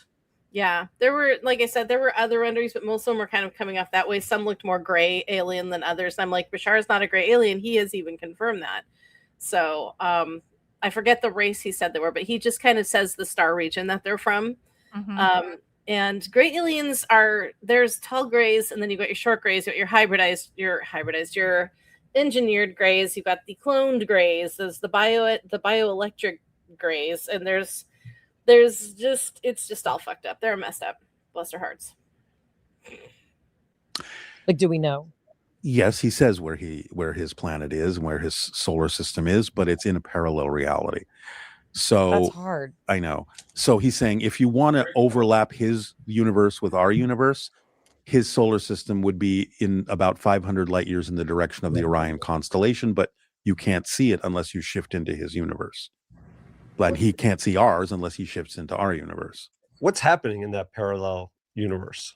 Well, what isn't happening? I mean, what's happening in our universe? There's so many things. Meaning, are there supermarkets? You left Gutfield to watch this? On his planet, no. It's my, like anthropomorphic obsession that he has to be like a creature. Like he could be an entity that is communicating in a way that doesn't even have a physical manifestation. But it doesn't require a physical manifestation, but he does have a physical manifestation. What does he look like? He's a hybrid being. And if you know anything about alien abduction, a little bit, you know what the grays look like? Yeah. Oh no. 50-50 between us and a gray. Okay. Oh, so 5 feet tall on average. Jennifer felted by Bashar. He is a gray, Jennifer. Well, He's a no, gray I said he's hybrid. not a gray, which I was right in that he is only half gray. Well, he's still part gray. That's fine. I can live with half. What I meant is, like, when someone says it's a gray, I'm thinking of the whole thing. I'm like, no, he's not a gray. There's something else. So I couldn't articulate it well, but I mean, I was a little wrong. I'm not going to say, oh, I'll just change my answer to make it sound like I knew what I was talking about. But I mean, it just, I love how Jennifer was like, okay, maybe I was a little wrong. That's such a fucking Capricorn thing to do. I was a little wrong, but I was still a little right. So I was mostly right. He is part gray. Yeah. Okay. Relatively slender, skin about this white, eyes larger than ours, one with the irises. ears, nose, mouth smaller than ours, head a little larger. Males don't have hair, females do, tends to be white, very slender. Typical hybrid extraterrestrial. Typical hybrid extraterrestrial is not something I ever thought we'd be talking about. Yes. Typical hybrid extraterrestrial. And is he helping as a hobby? Is it part of his job? He's a first contact specialist. And is there like a genius bar for first contact specialist? There's I love everything about that. Is a first contact. How the fuck does an alien become a first contact specialist? Well, that's kind of what the Enterprise was, in some ways. So Star Trek. We're living in Star Trek, basically. Oh yeah, Gene Roddenberry was in the room. Have you ever heard this story? That when they brought, and this in the 60s, they brought some people in. This is JFK and some people, and it was in the I can't remember if it was Pentagon or White House. I'm now, because it's been so long since I've heard the story. But there was a meeting, and they brought in some people and said, okay, so aliens are real. We're part of a federation, and we need to start soft disclosure. And one of the people in the room was Gene Roddenberry. And the story is that the legend is that one of the reasons he created Star Trek was for soft disclosure, to get us used to a federation of planets and the rule of you stay away from races that can't handle knowing about you, or you wait until they've reached a certain level of technology and then you come in and reveal yourself. And so for the Federation, their rule was once they achieve warp drive, then they'll start saying, okay, you're going to run into a lot of us. There's hundreds of civilizations. So now we need to, indict you into this order of the Federation, and you can join it or not. But just so you know, you're not alone. And so yeah, that was part of the whole thing. And I heard that on, I want to say I heard on George Norrie Coast to Coast, somebody was talking about the origin of Star Trek and how a lot of Hollywood movies, including Steven Spielberg and stuff like that, these producers are brought in and told the truth so that they can be used for soft disclosure. And in fact, people are noticing the timing of Steven Spielberg's new movie and one of his first return behind the camera in like almost 20 years or some shit, of the movie called Disclosure, literally about disclosure, coming out this year. And it's coming out in June, I believe. Ew. Fascinating. So, and I can't wait to see it. So yeah, it's So literally Star Trek is like a really nice way of getting us to come along with this idea of joining a galactic federation. And they're like, look how perfect the world will be when you join the Galactic Federation, and that you go, and isn't everything perfect, and isn't everyone nice to each other and stuff like that? Join the space communists. It'll be fine. Yeah. Well, better than the I will join the fucking space communists. If aliens want to come, I'm deadly serious about this. Like, I don't want to join the fucking real communists, but I trust aliens a fuck ton more than I trust revolutionary communists. Okay, if I could choose between the two, I'll choose aliens every single day, and I will fully stand by while they run society, and I have no problem with it. Yeah. Like a whole organization, and they're all helping in different ways. Yes, there are. It is a calling in his society, along with social engineers, planetary engineers, all sorts of different kinds of things. Oh wait, Bot had a member. Hang on, I forgot about you, Bot. I'm sorry, Bot. Thank you for being a member of the channel for 31 months. How do we know Mary wasn't impregnated by an alien? I'm going to explain to you how we know, Bot. Because Jesus isn't real and was a Jewish psyop created to control the Gentiles, and therefore Mary never gave birth to Jesus, because ergo Jesus is not real, and therefore Mary was not impregnated by an alien. Because Christianity is a Jewish psyop. Jennifer, do you have anything to add? Disavow. But I think that I think Jesus was real. I think Mary was real, but I think she got pregnant the old-fashioned way. That's probably true. Like you were no fucking Holy Spirit that came down. Like, her and Joseph had sex. That's what happened. Yeah. Even Yeshua has said that. Guys, like, how do you think it happened? Humans.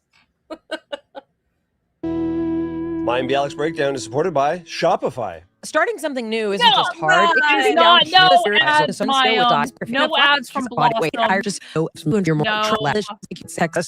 Usable with him. For me to have access to believing. I can't in any way, shape, or form imagine anything that would make you believe. It would simply be your choice to say, I like how he doesn't force it on anybody. A usable amount of information here that's down What did you just say? I like how he doesn't force this on anybody. Like, oh, well, prove it to me. It's like, I don't have to do anything for you. You do that for you. I'm just going to do what I do. You do what you do. And if you start, liking what I do, then great. If you don't, then that's also fine. Whatever. Well, and I think that's like another way you can tell the people that are like the real ones versus like that's not how I feel with this. Like, I have no desire to convince anyone that what I believe is true. Like, Christians try to debate with me all the time, and I'm like, I don't care if you believe what I believe. This is the difference. This is how you know Christianity is a completely false religion, because Christians have to be validated by other people by proselytizing, and they can never be told no. I actually got a whole bunch of like angry replies on Twitter because this good Christian woman just told me not to take the Lord's name in vain, and I told her, and then she sent all of her 70,000 followers into my replies to say, "You are damned," and I was like, okay, well, I told you no proselytization. I asked you nicely, no proselytizing, and you didn't fucking listen, so fuck you. But it's like all these people who like feel the need to convince other people their religion is true. If your religion was actually true, you wouldn't need to convince anyone. It would just be evident from their experience. I don't care if people fucking believe me. I don't care if people believe that I'm psychic, you're an empath, or like any of these things. I don't think you care if people believe that you're actually a witch and can do like, you know, energy stuff. I don't think you actually give a fuck. And it's like, you know what? If you understand it, you get it. If you don't, you don't. And either way is fine. Yeah, I had a guy say, prove to me that witchcraft is real and paganism is right. I said, I don't have to do that. I'm not going to do that because it's my personal path. I'm not asking you to follow me. I'm not, you know, any kind of spiritual leader. I prefer this. It's real to me. And that's what's important for my path. If you need to go, you know, and this was from a guy who I think he was Jewish actually. And it's like, dude, go be Jewish. I mean, go. That's also part of all of religious paths in my mind are part of God's truth, are part of the divine's truth. Everything has pieces of the truth in it. There are good things about all religions.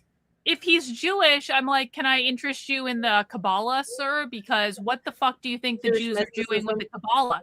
It's the same thing. They're harnessing the same energy. A lot of the modern Jews, and he was one of them, kind of view that as, because I asked him about Jewish mysticism. It's like, we don't practice that old stuff anymore. That was all debunked, blah, blah, blah. And I'm like, well, then, you know, it is what it is for you. And I'm not going to convince you of anything. I don't need to. I'm comfortable. You're comfortable. Everybody's fine. Let's go get some meatballs. You know, like let's go back in line for the buffet. Because they were over at my parents' house for a buffet. So. He's not practicing. They're not practicing. Like bullshit, Jennifer. Have you ever seen a video of like Jews praying at the wall in Israel? Oh, they're literally walking back and forth, channeling. And do you know what they're doing when they're doing that? Do you know what they're symbolically doing? I did. I don't remember off the top of my head. They're fucking it. They're fucking no, really? Yes, that's what it's yes, I swear to God. Yeah, that's what they're doing. They are channeling. Yeah.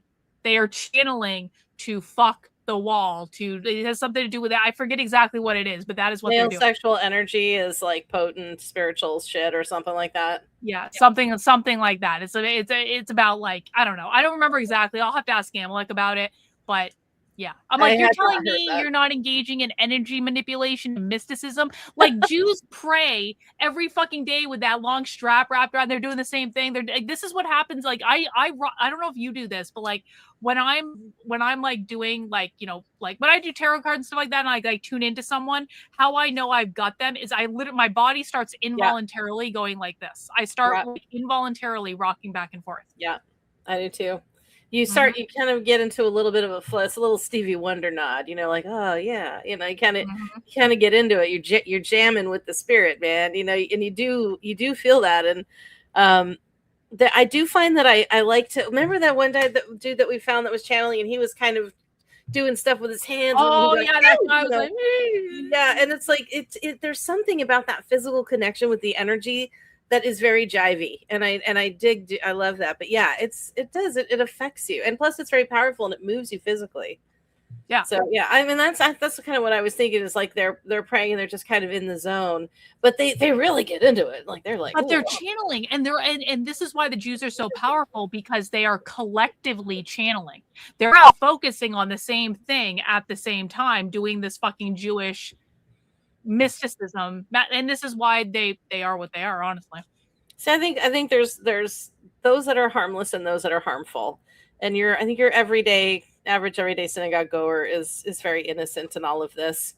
And because I was an innocent church member of a church that was harmful. And I'm not saying every Jew in the world is evil. That would be deeply anti-Semitic, and we disavow anti-Semitism entirely on this channel. Jews are fucking awesome. Jews are the best. Chosen people. Bagels are amazing. Shabbat dinner is awesome. Go Jews. Moving on.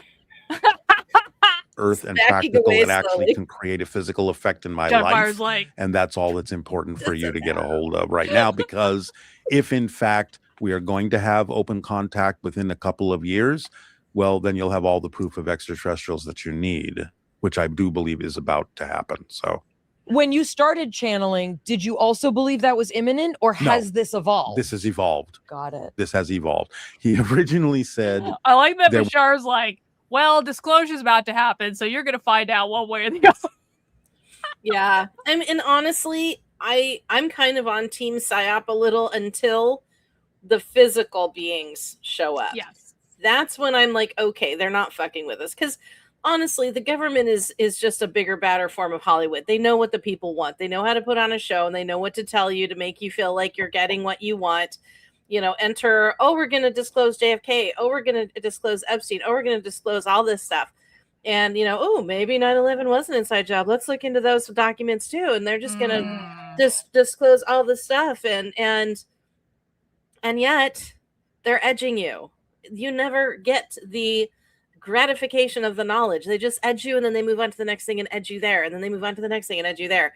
And if that's what's happening with UFO disclosure, because Trump wants you looking over here and not over at the Middle East, I am not happy with this.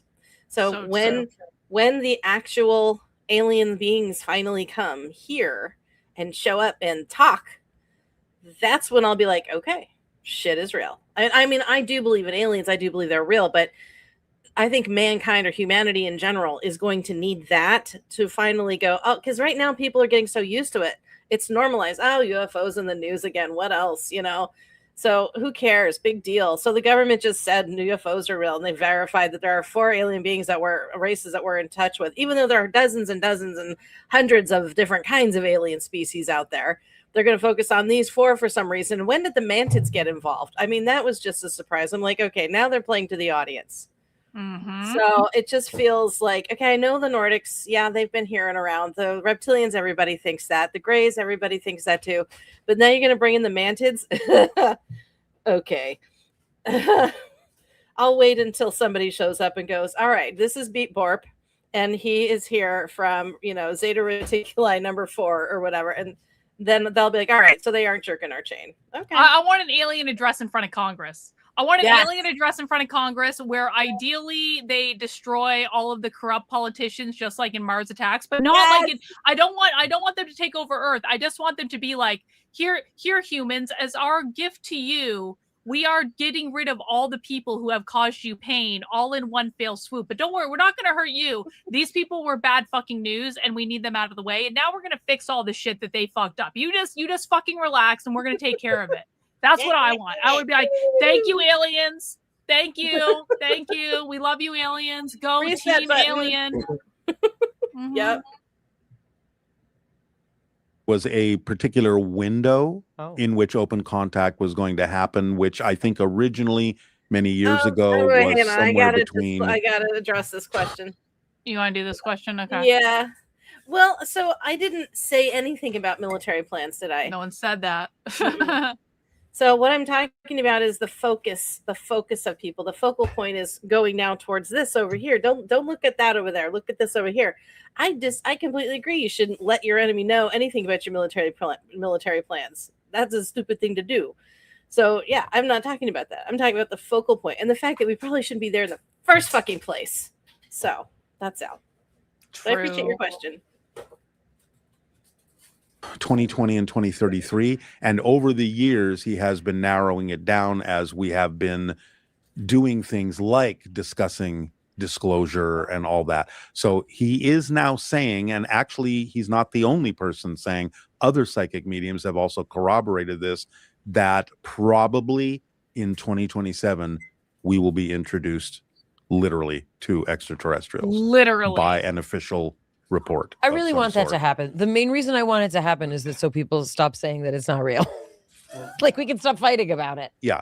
Well, disclosure that's happening is one of the steps, starting to take it seriously. I mean, there's still so much resistance to it. Of course. And there probably will be even after open contact, because people will be in denial, or they won't want it to be real. They'll claim it's AI. They'll claim it's fake, whatever. He's not saying everyone's going to go, okay, we're all, kumbaya. No. It's going to take a couple of decades for humanity to get used to the idea, but he's saying, but it has to happen soon, because you have to have the time before humanity's reset period to absorb all of this at your own pace in the way that you want to. We're not going to force it on you. First contact specialist, are they there as like a nonprofit? I'm wondering if they have a vested interest they're in nonprofit. Earth being successful in Yes. some kind of way. Absolutely. Well, first of all, like I said, they're a hybrid race, which means they're genetically connected to us. So they consider us to be family. In a sense, they consider us to be like ancestors. We're They've like been little around longer brothers. than we have. We're like Much. Like we're like fucking little brothers and sisters. Yeah. That's what we are. They're like, okay, we're gonna let you guys fuck this up a little bit, but we're not gonna let you totally fail because we're supposed You to have like to learn. you. Yeah, you Millions gotta of learn. years. You're gonna learn the Not hard way, their but society. we're here for you. Yeah, it's gonna be okay. It's gonna be fine. Specifically, but other ETs, yes. Since they are a hybrid race created through a hybridization process, through a genetic process, they are, in a sense, relative to the galaxy, a relatively new race. But in their reality, in their parallel reality, in relation to them, we would consider them to be about 3,000 years ahead of us in advance. They're trying to help us avoid some of the pitfalls that the species that created them went through. Because his story of what the Greys are is that they used to be a parallel reality version of Earth. They used to be human. They destroyed their world. They had to mutate to survive into what we now see as the Greys. They lost the ability to Yeah, I've reproduce. heard about that. They went through They a had lot of to programs. Shit. Here you go. Here you go.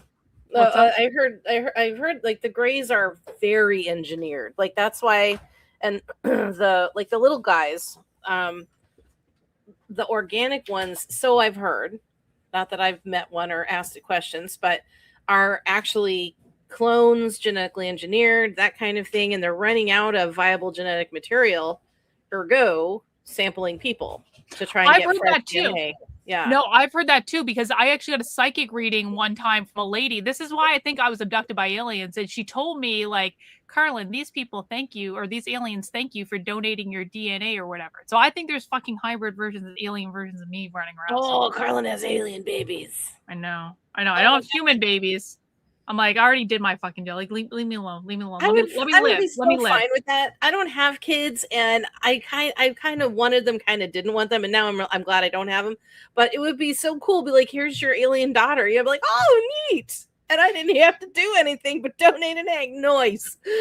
You know what? Like I waffled back and forth on it for like years. I'm like, should I have a should? Yeah. Like maybe I should because like of course everyone's telling me, oh, you should do this. You'd be a great mom. And I'm like, I would be a horrible fucking mother. What the fuck are you talking about? Like that's not even real.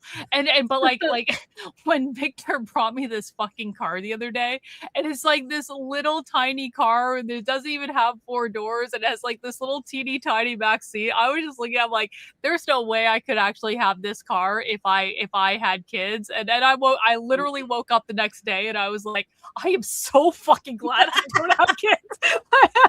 Yeah, you can't put a baby seat in a 2-seater. It's a pain in the ass. Yeah. Or a 2-door car, I meant. But I was it's like, yeah. No more regrets. Like literally 0 fucks. This is my vacation incarnation. That's what this is. And when I was meditating about it, so I really talked to my spirit guides very heavily and meditated a lot, trying to make the decision if I wanted to pursue motherhood or not. And then I got this message like, this is your day off, kind of a thing. Like this is your vacation incarnation. You don't have to worry about, you can worry all your other lifetimes. You've had so many kids. I probably have progeny. All of us have progeny that we've created lifetimes ago that are among us. We might even be friends with some of them. Can you imagine? You know, you could be my great granddaughter. I don't know. I'm like, wouldn't that be something? But this was like, you don't have to worry about kids. You don't have to worry about putting them for school. You can focus on yourself, focus on your own development, do the hobbies and the crazy shit you've always wanted to do. All that stuff you talked about doing in other lives, you get to do it now. Go have fun. And that's what this is for me. And I think people who don't have children, I think that's what part of the purpose. Our purpose is not necessarily you have to have children. It's part of our purpose, but that doesn't mean you're any less of a human for not having them. Not everybody makes babies. Calm down. So some of us need to not have them so we can focus on other things. Like I think there was a reason that I was born in Aries, the immature child of the fucking zodiac. The immature, selfish child. Don't think I'm not self-aware about this. I'm an immature, selfish child spiritually. tantrum. I just play. I know, like, I just know that my success is wrapped up in serving others, so I can play it. Like, I can take care of other people when I feel like it. But at my core, I am an immature, selfish child. I would never say that out loud. You know, whatever. I don't think of you that way, honestly. So, wow, I can be very selfish. I can be fucking that I very know. selfish. Yeah. Yeah. Like, let's not get it twisted. But Karlyn, when you go see Bashar, don't ask him about whether or not you have hybrid children. Everyone asks Bashar that, and Bashar gets visibly annoyed by it. No, I'm gonna ask him about the Jews. I swear to God, like, this is, I'm not even fucking joking. If I get to ask Bashar a question, it's going to be, Bashar, can you tell me if the Jews created Christianity and Islam to control non-Jewish people in a quest for world domination because they believe that they are the chosen people? Can you give me some insight into this? How did all of this happen? Well, I think religion in general is a psyop. You know, it's all meant for manipulation, and that's probably what he'll say in some way, shape, or form. But yeah, then every person who's Jewish there to get spiritually enlightened and loved by Bashar's asshole is gonna pucker because Karlyn Borysenko is in the house. It's only a 2-day retreat. They can. What can they really do to me? I'm like, I can ask him anything. Like, what the fuck? Why are you censoring me? Why is Bashar censoring me and oppressing me? Just no, not him, but all the Jewish people there that are trying to be enlightened and have a good experience with Bashar are going to be like, what? What did you say? You know what? Jews need to. You know what? This is the problem. Like, anti-Semitism is created when Jews don't fucking relax. This is the fucking problem. I am asking an innocent question about a defining moment in human history, and Jews got to make it all about them. Maybe sometimes it's not about you guys. Okay, fucking relax. Well, what if he says yes, and then everyone's going to be like, if he says, if honestly, because this is all going to be recorded and live stream, if I honestly get a channeled alien from like if I honestly get Bashar to say, yes, like the Jews created Christianity and Islam and explain the dynamics of all that, if I actually get that on video, I will be a fucking hero all over.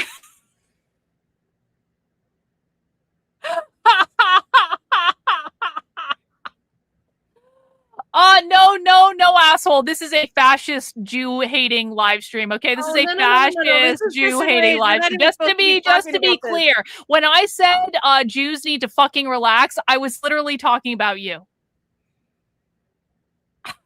Well, Jennifer, you can feel free to disavow if you want. We need to disavow. We need to quit talking about the Jews now. This is supposed to be a woohoo show. We've both been distracted, but there's been a lot going on in the news too. What group of people is more magical than the fucking Jews? What group of... Just saying, Jennifer. Just fucking saying. Just saying. Shift into other parallel realities where human DNA was still viable, like ours, and use that to create hybrids to perpetuate their culture. Has this come to you in bits and pieces over the years? Was this an early?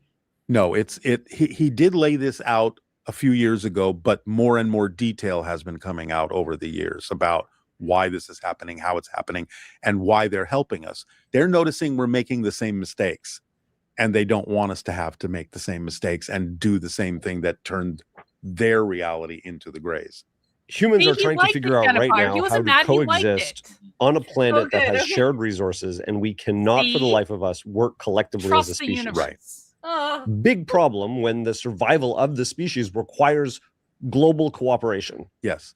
And that's one of the reasons I think we're about to have open contact. Down, Reagan. Down. Bad Reagan. Shh. Can you imagine if I fucking asked Bashar if Hitler went to heaven? Can we keep this to, what did you and Joshua used to call it? Highbrow questions? I think it's a very highbrow question. Can you fucking imagine? Oh my God. Jennifer are filled with instant where she's like, why the fuck did I agree to go to this? Like, I have regrets. I need an adult to have regrets. I'm going to put this in this language. It's about time for the adults to step in and say, that's enough. You're messing up the planet. It's very important that you don't. Is our technological progress, specifically with the development of AI, the beginning of the hybridization process? It's one level of what we will merge with in the future, but it's not the beginning. The hybridization process has been going on for thousands of years. So when people say they're abducted by aliens because they're taking their DNA, That's might be why. I was That's affected by why. aliens. They It's need like the my human fucking DNA I to know go it. back to help them propagate the species that has basically been Yes. unable to advance because of the mutations and Yes. degradation of their. Yes. And therefore the hybrids are now helping us to avoid the same fate.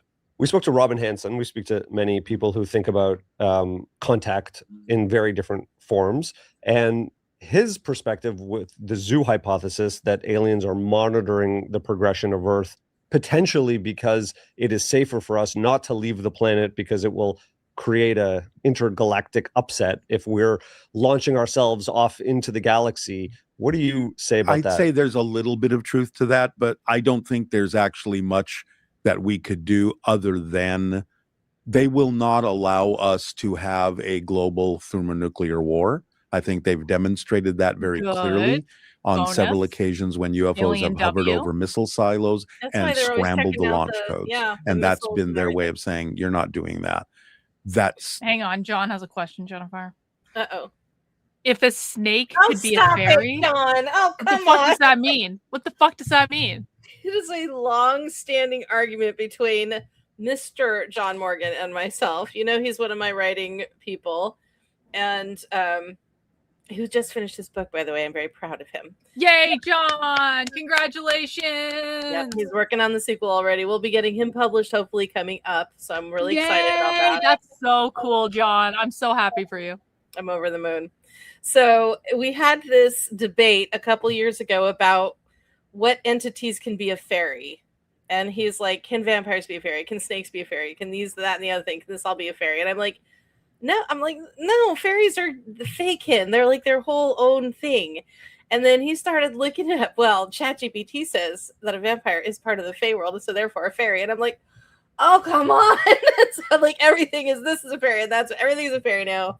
And he even messaged me. It's like, you should ask Bashar if a snake can be a fairy. I'm like, I'm not asking him that. I'm not asking that question. So, Part of the Fae world. yeah, fakehin. Wow. Yeah, but I think vampires are supernatural beings. I think werewolves, supernatural beings, that kind of thing, supernatural beings. And fairies are part of the supernatural being world, but they're not. I don't think vampires are fairies, and it's not like everything is a fairy. And John thinks everything is a fairy. Yeah, I got to go with Jennifer on this one, John. Like rare Jennifer W. I think that I do tend to agree with her that I do not believe that vampires can be fairies. Or that snakes are their own thing. Snakes are their own form. Like snakes are very like the Kundalini is a fucking snake. Snakes are a spiritual symbol that is different than Fae. Rejuvenation, rejuvenation, eternity, rebirth. And then what is that thing called where the snake's eating its own tail? That's like a symbol of immortality. Yep. Mm-hmm. Yep. So nope. John felted. Jennifer W. This is too valuable of a place for souls to incarnate into, to learn things, to learn lessons, to grow. And now he's saying there's they're said not vampires going are to fake. I thought that was one of your allow arguments. humanity, Either now way, that it's my reached a point level where it could annihilate the entire planet. They're saying, no, you can't do that. So that's one of the reasons why I think they're finally stepping in. And do we get to that place because there are just rogue souls who are unruly and childlike? And is like, why are we even at the precipice where our salvation has to be monitored in this way? Earth is a tough school. Earth is a school of polarities, very extreme polarities. Different planets have different kinds of cycles, different kinds of reasons for being. Yeah, the Souls that Ouroboros, incarnate thank on you, Earth Linda. are like going through a master graduating class of learning to transform negative to positive, darkness to light, limitation to freedom. But a soul can come in saying, I'm going to cause a lot of chaos in this life, because if I cause enough, maybe humanity will finally say enough and really learn the lesson and figure out how to not have that happen again. Oh, you mean good chaos or bad chaos? Bad chaos. Hmm. It's a yin and yeah. a yang kind of Gotta situation bottom out. where you Yep, can use so the real. negative to Which is why I'm foment kind of a a prepper. positive change by making people so You're- sick you're and tired smart. of being sick and tired that they finally say, I'm not gonna prepare at all, and I'm just gonna show up at your compound one day, and Victor and I are just gonna move in. It's just like, you should just start Fine. planning for that now, Jennifer, because like when the shit really hits the fan, I'm just gonna be like, okay, we need to get in the car and get the fucking dog and just go to Jennifer's, and then we're just gonna live there from now on. It's gonna be fine. I'll have your chore list ready for you. Yeah, okay, awesome, sounds good. Farmer Karlyn, here we go. Yeah. Well, at least I know we'll have food. Yeah, for real. Food, water, shelter. Yep, all the things. Yep. We're gonna live in an underground bunker somewhere on Jennifer's property. Oh, and a U-Haul full of purses. Yeah, I'm gonna bring all the fucking. Well, hey, listen, leather, Jennifer. It's all fucking leather. That's incredible. That's going to be in the apocalypse. Leather is going to be an incredibly valuable commodity. And guess what? I've got a fuck ton of leather purses. You're welcome. That's my contribution to the cause. stop. What do you think it is about our experience now that requires this kind of change? Well, I think that we've arrived at a point, like I said, where things have come to a head, where we can be completely out of control to the point where the planet can be annihilated. And they're saying, no, you can't do that. And now it's time, like I said, for the adults to come in and say, look, we've been helping you behind the scenes for a long time. And there are some people on your planet that know that. And we are working with them secretly. But now it's got to be out in the open. Everyone has to understand that, not that we're forcing ourselves on you, but everyone has to understand that this is another choice.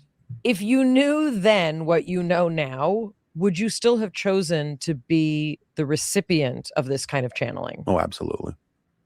I am driven to just help people on every level. If I see someone in the mall that's looking confused, I will stop and say, what are you looking for? Oh, let me help you. You'll be like, let me channel what you need. No, I'm just driven to help people. Relate. And Daryl, so I think if I relate. understood from the beginning that this is something that was really going to help people, I would have chosen to continue to do it anyway. That's one of the things I get out of it. Not only that it's helped my life, but that people are constantly coming back to me and saying, this made such a big difference in my life when I applied the information properly and got a result. And my life is so much better now. That's extremely gratifying.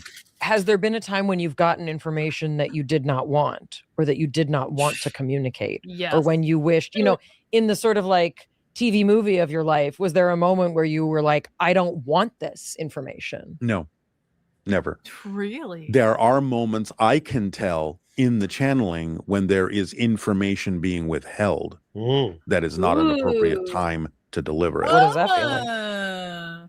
It feels I've like I know wondered there's about that. something I'm else like, there, surely- but I'm not supposed to say anything. It's like when we know we're talking to someone who isn't telling us the whole truth, and we can spidey sense that shit out. He's doing that with Bashar. He's like, Bashar, what the fuck are you holding back? I know something else is going on. Yeah, but I often wondered, because sometimes his answers are so specific, and then others they get very ambiguous, and I'm like, he's not saying everything. Somebody ain't ready to hear the whole thing. And I myself, as a channeler and as a reader, I usually call myself a channeler. I don't do that very often, but as a reader and as someone in reading, part of reading is channeling a little bit, interpreting, if nothing else, have found myself with the message, the perfect thing, the truth, the big mind-blowing thing right at the tip of my tongue, but it's not coming out. And I can't get it out. And I don't understand. And it's like, and then I'll finish the reading. I'm like, oh, I should have said that. I should have said that thing. That was the thing. Why didn't I say that thing? And then I hear it wasn't time. They're not ready. It's held back for a reason. Okay. I just don't want them to think that I'm dumb. Like, it's not about you. Oh, right. Okay. Sorry. Yeah. Love that. It's not about you, Jennifer. It's not about you. Okay. I know. I'm just the messenger. Fine. Yep. Fine. Touche. Do you have other special powers? Like, do you have other things that, like, powers. Other intuitive sense, Special or power. More and more lately, because this is rubbing off on me in a way. And when I drive, I definitely have a spider sense. If there's a car coming out from the side and I can't see it, I know there's a car coming out, and I stop, and there is inevitably a car coming out. So it's honed those kinds of vibrational senses a lot. It's honed some telepathic abilities. It's more increased the synchronicity that I experience in my life to the level where it's almost ridiculous. One of the movies we were going to make, I wanted a particular person to narrate it. Now, that's not who wound up doing it, but this is the level in which synchronicity has started happening in my life. This particular actor, we said, okay, we'll send a letter to his agent. So we sent the letter off saying, we'd like you to narrate this movie. The next day, my wife and I were meeting a friend who suggested a restaurant I had never been to before. We walk in the restaurant, who's walking out? That actor. Yeah. So things like that have been happening more and more and more and more, just to ridiculous proportions. Thinking a little bit more about how it works, not just channeling, but how the earth works. And I love this explanation of, what is this society, civilization that's so far ahead of us, and what do they know? We speak to a lot of people who have NDEs, and they talk about seeing beyond the veil, outside of this physical reality. And one of the things they talk a lot about is the evolution of souls incarnating, and then leaving. Right. Do you have a sense of when a soul comes in and leaves, is it a contained ecosystem? Are they going back out and going to other parts of the galaxy taking those lessons? How much is just sort of staying in the Earth ecosystem versus going back out and sharing that information? My understanding is that once you are your non-physical self, your soul self, you have absolutely unlimited free will to choose anything you want, whatever that may be. Yep. So you can remain in spirit, you can explore other dimensions, you can incarnate on other planets, you can come back to Earth and incarnate, you can do anything. And probably there are things we can't even imagine because we're not there right now as options that we could be given. Is Earth the hottest nightclub in the galaxy? It is unique in certain ways because of the mix of things going on here. I'm sure there are other worlds that may be going through certain similar things. We're not the only one. But Earth is unique in terms of the mix of the kinds of things we're experiencing here. And that's another big story about why that may be. It's got the best DJs. You know what I heard about Earth? Does Bashar communicate through other people? Hang on, go ahead. Sorry. One of the things I've heard about Earth and incarnating here, and like alien races that study us, and also other spiritual beings that choose to come incarnate and try it out, because there are different paths. You don't have to go through school, so to speak, but is because we are one of the one of the most emotionally complex creatures in the universe. Like, we navigate emotions like in expert ways that other races have no idea, because they don't feel all these emotions. They don't have this kind of controversy. And one of the reasons is because of the controversy, because just as he said a little bit earlier, that we have these extreme dualities and they're constantly in conflict, and we have to learn not only how to fit in there, but how do we fit societally, and not just in our society. There are hundreds of other kinds of societies on Earth where it's customary to do this here, but that's bad if you do it over there. And same thing with families. Your family has a familiar society. Like, there's so many things to navigate. The society of your school versus the society of your work, the society of your family, the society of your marriage. There's all these little microcosmic navigations that we are constantly doing. One-on-one friendships, groups, everything, professionalism versus being casual. There's so much. And now we've added the layer of social media, which is a whole nother fuckaroo. So there's so much to navigate here, and we do it better than anybody. And mostly most people, I won't speak for every human, but I was watching, and it's so funny because I was just thinking about this. I was walking through doing some shopping the other day, and there was this baby just having a fucking meltdown. And because children have not learned how to emotionally regulate yet. Parents have to teach them that. Society has to teach them that. We do that with pressure, with reward, and with consequence and punishment and that kind of thing. And that's how we start immediately learning how to regulate our emotions and how to react to all of these other societal pressures. And other species are fascinated by that, how complex we are. And they're like, how do fucking handle everything. Like, some days I wonder too. But anyway, that was just something that spurred what he had said. No, that's what I've heard many times too, is like the distinguishing part of like the human experience is that we have to deal with emotions, whereas So like many. other beings don't have to deal with emotions like we do. Emotions are one of our primary decision makers, and they just don't have the same experience. Or they have like 3 or 4 emotions. They don't have all the dozen nuances that with hundreds of nuances that we have. They just have like joy and anger, or whatever. Yeah. People as well. He did temporarily to help them start channeling what they needed to channel, but then pulled back after he was done with that. At this point, I'm the only one that does that with him. There are other members of his society that channel through other people. Do you know those people? I know a couple of them. And does it track? It really does, because it's freaky. Because if you've seen him channeling, you know how distinctly different his personality is. Mm-hmm. Watching that come through another person, and especially like one time a Japanese woman, and it's that personality coming through a Japanese woman, it's like, okay, that's him. Do you feel a little cheated? Crazy. That's amazing. What is your understanding? I wonder if he feels cheated on. Kind of where these things live. They just asked him that, and he said no. He's like, that's what they said. I missed it. Did you just feel cheated? Well, what you got? Jennifer, do you know what I found out today? What? Reagan cheated on me with a black anarchist. I was very upset about this. Reagan wasn't happy that she wasn't learning enough about black liberation on my channel, and she cheated on me with a black anarchist. It was very upsetting. Apparently, Mizakan has also cheated on me with a black communist, and I was like really upset about that. It's well, you know what they say. Really, guys? Really? You know what they say. What? When once you get black, you don't go back. I know. And I'm like, what the fuck? You guys are about to fuck out. You guys are gonna make me cover black fucking communism all the time. It's like, man. No, that's why you have many teachers, so you can learn many different things. Yeah, I guess. Yeah. It's fine. Reagan and I and Mizakan are in a polyamorous relationship with black communists. It's fine. Don't worry about it. Anytime one of my students, like, or one of my writers that I work with, I was listening to this guy on the internet the other day, or I've been working with so and so, and I feel a little like,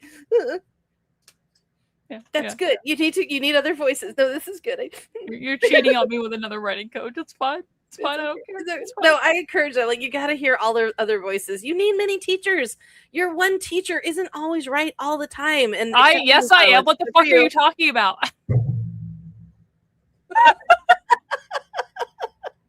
Sometimes I'm not right all the time. Sometimes, and I don't know everything. Excuse me, Jennifer. I'm clutching my pearls. I'm sorry. Did I ruffle your feathers, darling? Oh. Shame on me. For shame, madam. Shame. I'm so bad Jennifer. These women, it's like, okay, that's him. Do you feel a little cheated on? No. What is your understanding about kind of where these things live, meaning these concepts, these ideas? Is it different states of consciousness that we're accessing? Yes. Like what is it that you're tapping into? What's happening is I'm altering my brain waves to go to a certain state. He alters his brain waves to go to a certain state. We kind of meet in the middle and lock in frequency like two tuning forks vibrating in harmony. And when that happens, I become a translation device for his thoughts. And that's kind of what I was leading up to earlier, is when someone asks a question, the entire answer is there in a split second. It takes time for it to unspool in my language.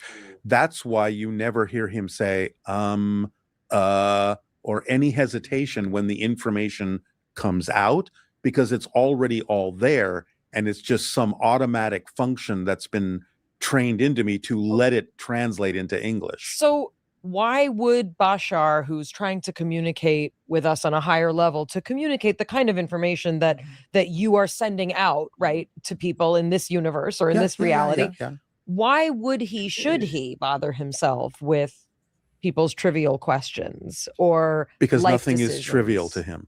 There is a reason why someone is asking it.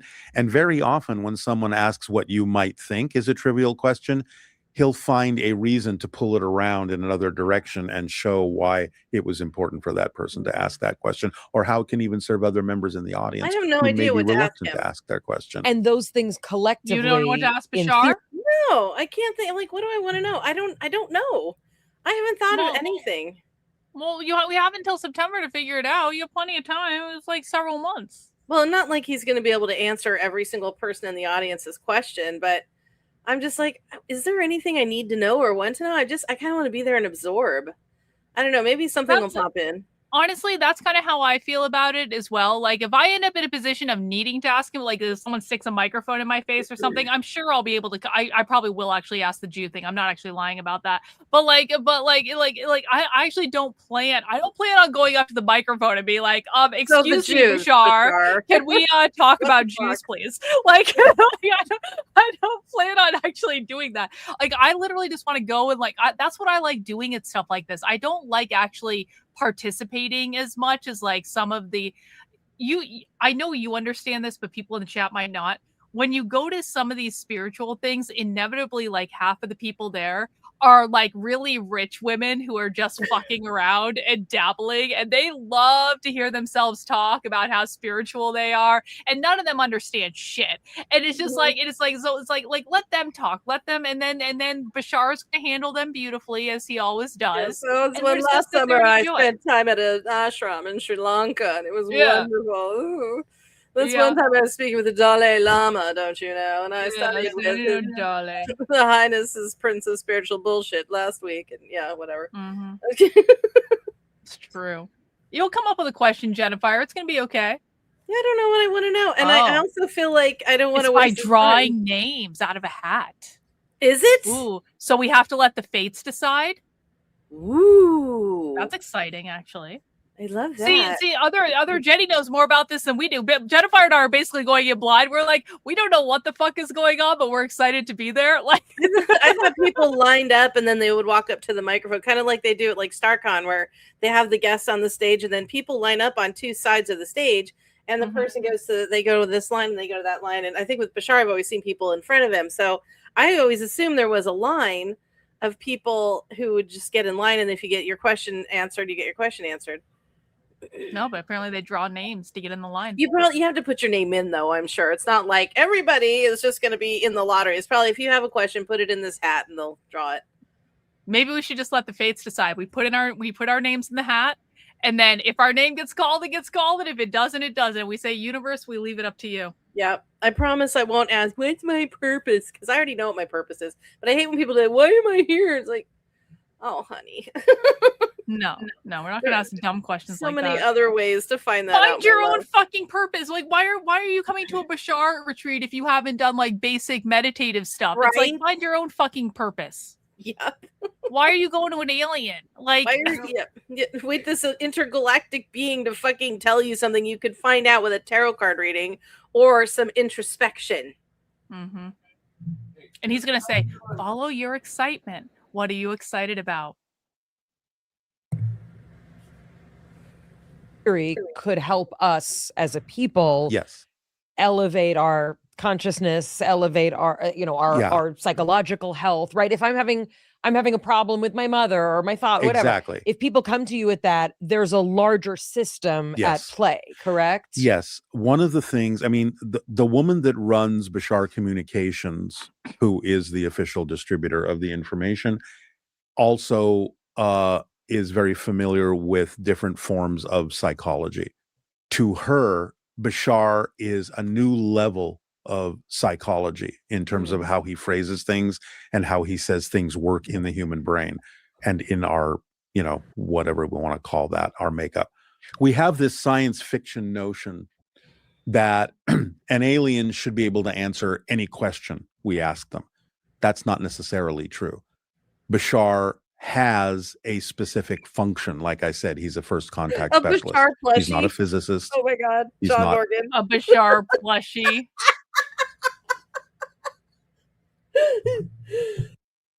I don't know. Maybe that'd be funny as hell. Something else. He has a basic knowledge of what we might consider to be some more advanced ideas about physics, because for them, that's the level that they're at. but he is essentially, as a first contact specialist, more of a diplomat psychologist, because he needs to express to us why we do what we do, why we choose to believe what we believe, and how we can change it in ways that make it more constructive for us. That's his understanding of how we change things in this world, is why do we do the things we do? Why do we believe what we believe? And how can we change those things? We have some basic principles from Bashar, which I think would be helpful to explore a little bit. And one of them that stands out to me is the highest purpose for your life is to be yourself, to be the best to your ability, and to live each moment as fully as possible. Yes. Is it the biggest issue with humanity that we actually don't know who we are or Yes. how to live fully ourselves? Yes. We are trying to be everything that we're not. And that's where the struggle comes from. We're told you have to do it this way, you have to do it that way, don't do this, don't stand out, don't follow your dreams, be practical. That doesn't work. That's not realistic. And that causes all the trouble, because then we're denying who we are and what we are. And we never find out what we are. And we go into all sorts of self-recriminations and self-doubt and lack of self-worth and depression and suicide and all sorts of stuff, just because we're not allowed to actually figure out what and who we really are and why we're really here. So that's the main thing he's trying to do, is look, there are principles that are literally like instruction manuals for how you create your physical reality experience. And if you just follow them, you will find that your life will work, because you're using the same principles now, but you're doing it unconsciously. And therefore you're not making conscious choices that are to your benefit. You're making choices very often that are not to your benefit, that you think are to your benefit, True. but are actually counter to who you are. And that's what drags you down. People think that they're making these decisions consciously and on purpose, but really they're being propelled to do it in a way that isn't serving them. Quite often, because again, we have all sorts of things we pick up on, body language, telepathically, from our parents, our society, our schooling, our friends, that we absorb because we think we have to in order to survive, in order to get along, in order to belong. And later on, we don't realize that all of those things are now shoved into our unconscious mind, and we're sort of acting on this robotic programming where we think we're doing the right thing, and we're constantly doing things that might work for other people but don't work for us. I sit in two camps simultaneously. One is in the spiritual realm of believing that you need to find the things that bring you joy, that allow you to enter those brain states where time is passing and you're not thinking about it. Right. And that's where we truly thrive. Yes. And I believe that when you can really do that, you will develop a skill set that you'll find a way to earn a living at. And Exactly. True. And then the other camp is that's all fine and good, but what if you're the thing that really lights you up is like knitting crochet, and there's only a certain living you're going to make You're selling so that on fucked if Etsy, and you're you a have knitter, to let be me tell you practical what. enough to balance these Okay, two. two things. Knitting Well, and crocheting. no, if you like knitting and crochet, open an art store or a yarn store. Open a knitting store. There are plenty of knitting stores. There are plenty of yarn businesses. There are people who knit stuff for a living. You can make a business out of that. Yeah, but I mean, what if you it's okay just to have hobbies. I mean, I disagree with just because you love something doesn't mean you have to go out and make money at it necessarily. Just do it in your spare time and have a good time. You know, Yeah. if you find that you're passionate about it to the point where you want to do it all day, make a business. There you go. And I think sorry, I forgot Mirror, whatever. Blossom here is about to defend your crochet and knitting argument. Okay. Well, you know. You might want to, yeah. Good. Even though she's Jewish, we have to. Well, you know, she's one of the good ones. She's one of the good One of Jews. the good Okay. ones. Two different things. Two things. First and foremost, Bashar says you have to honor your belief system. If you don't believe your passion can support you, do not stop doing what you believe you need for support, because there's no sense jumping off a cliff if you don't have a parachute. We can't have the hippies running the whole world. Fucking A. However, the thing of it is people don't understand how it actually works when you follow your passion. They confuse that idea and add a lot of things that are really not in sync with what passion is. and how it actually can support you. From his perspective, you don't have a soul, you are a soul. It's more accurate from his perspective to say not that your body has a soul, but that your soul has a body. It's your meat suit. Even less than that. Mm-hmm. In other words, I'll start from scratch. Imagine as a soul that you are just this sphere of energy. And it's full of ripples and patterns that represent different concepts and ideas, vibrational patterns that represent ideas in the soul. An energy being, non-physical. When it decides to have an incarnation, a physical experience, it's going to take some of those patterns that represent different concepts for that particular experience to learn a particular lesson or series of lessons. And it takes those patterns and it focuses them down into the center of that sphere. The sphere is still there because it's only taken a few of these concepts and focused it into the center to create, as an analogy, this little core hard seed in the center that is the focal point of those patterns. That's you. That's us. That's the physical person. That's the physical experience. That's where it's having the physical experience, is within the soul, in the center of the soul. As you learn and you grow, you soften that focus. And as you soften that focus and start expanding back out toward the diameter, shall we say, of the soul sphere, you then start exhibiting more attributes of the soul. You can become more telepathic, more psychic, astral projection, near-death experience, dead, back to the soul self. So incarnations are like the soul breathing, focusing to the center, having an experience, going back out to the soul self. If everyone has that, where is the interaction that we're having right now? By agreement, by telepathic agreement. A lot of people choose not to. So he has a little with it. seed.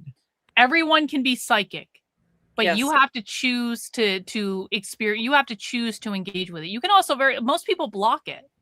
Oh yeah. Right? Well, because they believe that it's possession, they've been programmed that it's evil. You don't have that ability, or they're being practical, like as in some scientists are like, well, if I can't mathematically predict it, then it doesn't exist. And so there's many rationalities instead of just leaning into the fact that it's part of our human ability and part of our nature and part of the amazing brain that we're given that we can do these things. So I don't know. And some people are better at it than others. And I think that talent comes from multiple lifetimes of practice. And then finally you're born and you're just naturally good at something. And people go, wow, you're so good at that. Why? You're so psychic. It's either in your birth chart, something that the universe aligns for you, or you've gone through and had so much practice. People come out of the womb and all of a sudden they're playing piano and concertos at 3 years old. That's past life experience right there. Same thing with being psychic, but everybody's capable of playing the piano and reading tarot cards and being psychic. It just takes practice.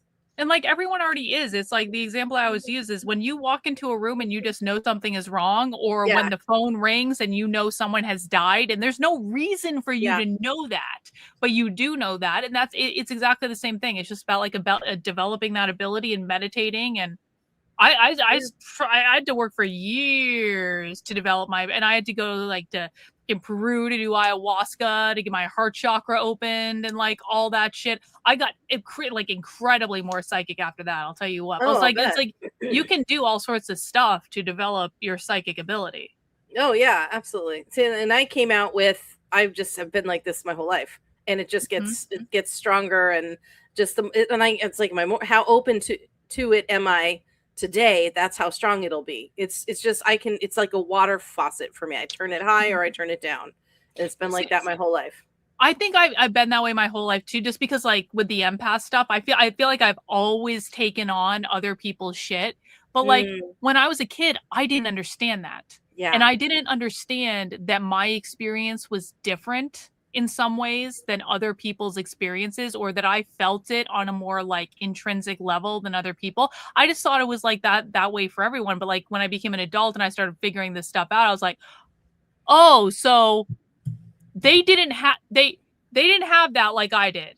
That's why that fucked me up in a way that my younger brother was fucking fine. Yeah, he was fine, but I wasn't fine because I was picking up on like all of that shit, but I didn't know what was going on.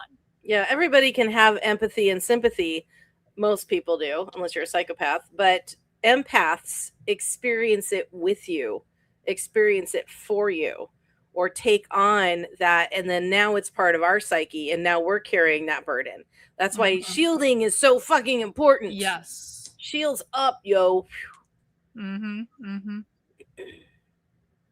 And I have a seed. You are a seed. I'm sorry, I am a seed. And each of our souls has come down Right. in a pause. This is all happening in a pause. But our souls are still in contact with one Correct. another non-physically. But in this plane, we have a table here, Yes. and this is a book, Yes. and this is a computer, Yes. and we have a conscious experience of being here. Yes, but all of these are the props that we're creating in our consciousness. So is there a simulation component of your understanding yes, and Bashar's but it's understanding? our simulation, Oh, we create not someone it. else's. Mm-hmm. It's our simulation for our purposes, for experiencing certain things, learning certain lessons that help our souls grow in the way we chose to for this life.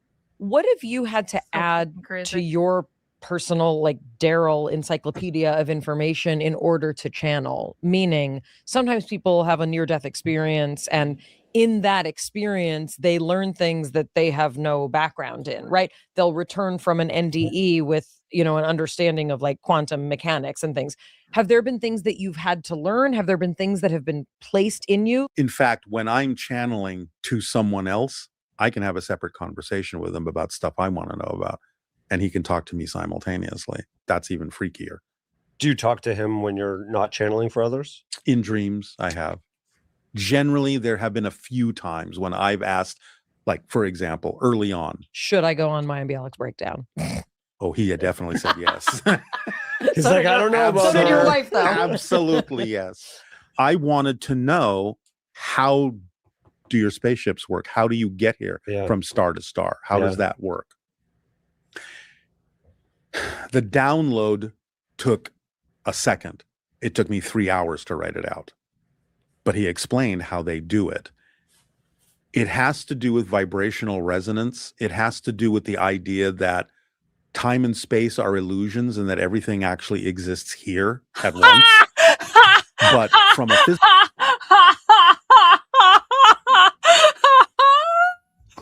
Oh, we have to do it, Jennifer. We have to do it. We have to put on the timeless sunglasses.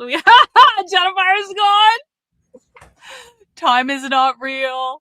Bashar felting Jennifer again. Time is not. Jennifer, you can come back. It's okay. It's okay. We listen to you. It's fine. It's fine. It's fine. But he explained how they do it. It has to do with vibrational resonance. It has to do with the idea that time and space are illusions and that everything actually exists here. Time and space are illusions. Everything exists here. Will someone please explain to me what the fuck felted is and when did that become a word? This is the first time I've heard it. I don't do the twit, people, or the TikTok, and I don't understand. This is from the Kino Casino. Basically, when someone is felted, it's when they've been bent over and fucked by the casino. Like, it's maybe a little bit more, like, less vulgar than that, but that's what it is. That's like when the casino. You're too young to say something that vulgar. All of you take that back. That's horrible. Okay, Jennifer, you're not getting felted by Bashar. It's just that Bashar is proving me correct and you wrong. I have written books where aliens have felted the women, but it's not in a good way, though. That's not, your books are in a good way. Not in a, this is not in a good way. This is fucked in a bad way. Is this like forcibly? Well, I mean, they don't really have a lot of choice about whether or not the Kino Casino is going to cover them and make fun of them on the internet. So, maybe it's a little bit, non-consensual, but it's not real. It's not like they're actually doing it. I understand it's a phrase and not an actual thing. I get it. Okay. But I mean, just really, all of you guys are saying I'm getting bent over dry here. Well, it's more of a colloquialism, Jennifer. We're saying it with love. We're saying it with love. We're not saying it in terms of like it with love. You guys are having a field day in the chat over there. It's not fucking cool. We can't help it. We've been watching too much Kino Casino. We can't help it. No, but we're saying it with love, Jennifer. We're saying it playfully and enjoyably, and it's not. We don't think you're getting bent over and fucked. We just think that Bashar is right and you're wrong. That's it. That's what it means. That's what it means. It means Bashar is right and Jennifer is wrong. Jennifer's done. Is she frozen? Jennifer, are you frozen? Or you? No, she's not.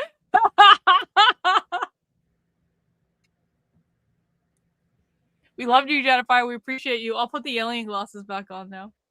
Now that we have confirmed that time is not real, the alien is coming back. Okay, there we go. Well, okay, so then why do we perceive it at all then? Because it's an organizing mechanism to help us understand what's happening around us. That's what I've been saying. It's part of the physical reality. No, it's to help us else. understand it. It's to help us understand it. We as human beings cannot parse this information unless we have some construct to help us understand it. But it's not real. We made it up. We fucking made it up. That makes it real and not real at the same time. In other words, well, it's only real because people say it is. Which means it's real because we made it a construct. Just like he said, we agree that all of these things are in the room because there are props. I'll take time as a prop. I'll take that. We created it though. We created it as an organizing mechanism. It's not real in that we created it. That's like people saying that racism is real. That doesn't make racism fucking real. Just because people are running around calling everyone racist, but like people say, like, but like they think that if they say it over and over, this racist, like, oh, racism is like so prevalent, or like all the anti-Semitism bullshit, where like everyone now is an anti-Semite for saying anything against Israel. Well, no, that's actually a created thing. Like you're making that shit up. That's not fucking real. The other Jenny for the win. Yeah. See, now you have a question for Bashar. Bashar, can you please explain to us time? I don't want to ask if time is real. I want to ask if time is real for our incarnations to experience things successionally as we need to. But also, does the universe age? Is it all age, or is it really just a singularity? It's all happening at once. You can ask, you know what, Jennifer, you can ask Bashar whatever you want to, because I have faith that Bashar is going to see through your question. He is a telepathic being, and he's going to see the core of the question that you are asking. You're already coming at me like an Aries. You're wrong and I'm right. And he's going to see how right I am and how wrong you are. Oh, Karlyn. I trust the universe, that I trust Bashar to guide you in the way that you need to be guided in that moment, Jennifer. Mm-hmm. I trust myself enough to be okay with disagreeing with you. At once. But from a physical point of view, that means that everything you consider to be a location has a specific signature frequency to it. So if they can surround their ship, let's say, isolate their ship with some kind of a force field that takes them out of any particular reality. This is in Lou Elizondo's book also. Maybe I need to ask, and they can impose a frequency of a different location. What is time? Yeah, what that's a great question, actually. It is a thing. It is real. It may not be in the definition that any of us understand it. I want to know what it is now. That's what I'm going to ask. So I think that's a fucking great question. That's a great question. I would like to know Bashar's answer to that. Cheers. And he can't say, well, what it is unreal. Jennifer's going all the way to Sedona to go talk to Bashar to try to get back at me for telling her time isn't real on the internet. If he tells me that there's any reality to time at all, you owe me the timeless glasses. Okay, that'll be dinner for that'll be well I'll give you the time. We'll do that. We'll buy dinner. Whoever it's a bet. Whoever loses buys dinner. Is that a good bet? Got it. Buys dinner and a bottle of wine. That's the bet. That's what I think, Sarah. It's because we're in a dimension where time matters. It matters here. It doesn't matter. It matters because we created it. It matters because we created it as an organizing mechanism. That's why it matters. Because we created it. I'm not accepting the felting. I think that's a vulgar phrase, and I don't accept it. Okay, we don't mean it like bent over and fucked on the. It's not like what it means, Jennifer. It's just a colloquialism, okay? It's like getting pecked. They instantly shift to that location. It just means means that we are right and you are wrong. That's all it means. Oh, for the love. At least I'm right about most things, so I can handle it if you guys need to dance on something. Yeah, well, you're right about a significant amount of stuff, Jennifer. I mean, I'm not saying you're wrong about everything. I'm just saying you're wrong about time. Yeah, okay. Travel. No, it's space travel. But it's space-time travel. It's shifting. It's He's shifting totally gonna call on me vibrationally 'cause this from one answer location isn't- to another. this needs to And be can they a- do it and we're physically gonna get it without on a ship? video. We're gonna get Jennifer asking Bashar about time Fuck on yeah. video. Yes, horns up. Yes. Mm-hmm. They can at this point in their evolution, but one of the reasons we asked them this one time, why do you still have ships if you can do that? And he said, because you need us to. I thought I was going to say we have a lot of luggage. No, you need us to, because other civilizations need You us have to to put arrive their Chanel like that, bags because they somewhere. wouldn't understand if we just popped into their Yeah. living room. Here's a funny question. Does Bashar have a sense of humor? Oh, absolutely. Yeah. Have Constantly. You seen That's one of the Bashar? things people comment on the most, is that he has a very wry sense of humor. I've seen some of the, the videos. There's a very specific countenance that you take on. It Yeah. definitely, it doesn't seem like you. It's a different, countenance. Yeah. It's a different speech cadence. And, Right. it's very interesting. I'm curious if you can tell us a little bit about kind of what's the longest that you spend in that space. Is it exhausting? Like, what does it feel like, either emotionally or somatically? Like, what are you aware of when you're channeling? In the beginning, it was tough to take. I'd say for the first 2 years, every time I did it, I would be exhausted afterward. Once I started sort of letting go of anything that was sort of in the way of trusting it and just getting, old ideas out and stuff like that, then it started energizing me. So now it energizes me. I'm left with that. The longest stint I think I ever channeled was about 5 hours. Now it's on average 90 minutes to 2 hours. That's a long time, though, to be in that. It doesn't I would feel need like a that, hot though. tub and about To 5 me, it feels martinis like after maybe it's that. been 20 Oh, minutes. yeah. I'm curious about the Totally. exhaustion part. Is it because you were nervous about what No. would be happening? No, too much energy, not used to the energy level. Not used to the Well, also energy your level. brain is operating in a different state. Yeah, it's like, yeah. It's, Or have you ever thought like, I'm not sure what to say or if I should? I'm not saying anything. I never plan. No, yeah. It's like you're driving a car, but now you shift over to the passenger side and somebody else is driving. You can look out the window and pay attention to other things. But I'm always terrified that the person driving isn't going to do a good job. Oh, well, I know he's going to do a good job. I don't have to worry about his driving record. Yeah. He's been doing this for 41 years now with me. So But at the beginning, was there ever a time where you were a little bit of a nervous passenger or just kind of? no, because I already knew that was what the research was about. I already Mm. knew it could be a helpful thing. and you remember everything. I remember snippets of concepts that I need. I don't hear the words "that fades like a dream." So I'm aware there's 'Cause something you're in a happening. different brain state, literally. Yeah, I'm aware there's something happening. But you know how, like, if you're like having a really strong daydream and somebody walks in the room and goes, Mayim, Mm. and you just like, what? You Yeah. don't hear it for like the third time they call you. It's like that. The conversation might as well be happening in another room. I always have to call you 3 times before you listen to me. Are you channeling?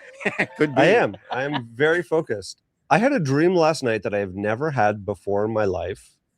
And it shook me. And I'm wondering if the dream had anything to do with this podcast, because I believe people come together and have a certain Yes. resonance and change to it. I'm going to guess that it probably does, because that happens when Bashar does private sessions. He tells people, look, anytime I'm going to actually be talking to anyone physically through the channel, we always have a meeting in the dream state first to set it up. Here's the quick version of the dream. Oh, isn't I that forget interesting? why I was somewhere very high. It was either a plane, but it didn't feel like a plane, but I was like at a vantage point that was extremely high. And there was a quick negotiation and I was released from that vantage point and it was a free fall. And I passed a bird that was flying and I was like, oh, that's weird that I'm falling faster than this creature that should be able to go wherever it wants.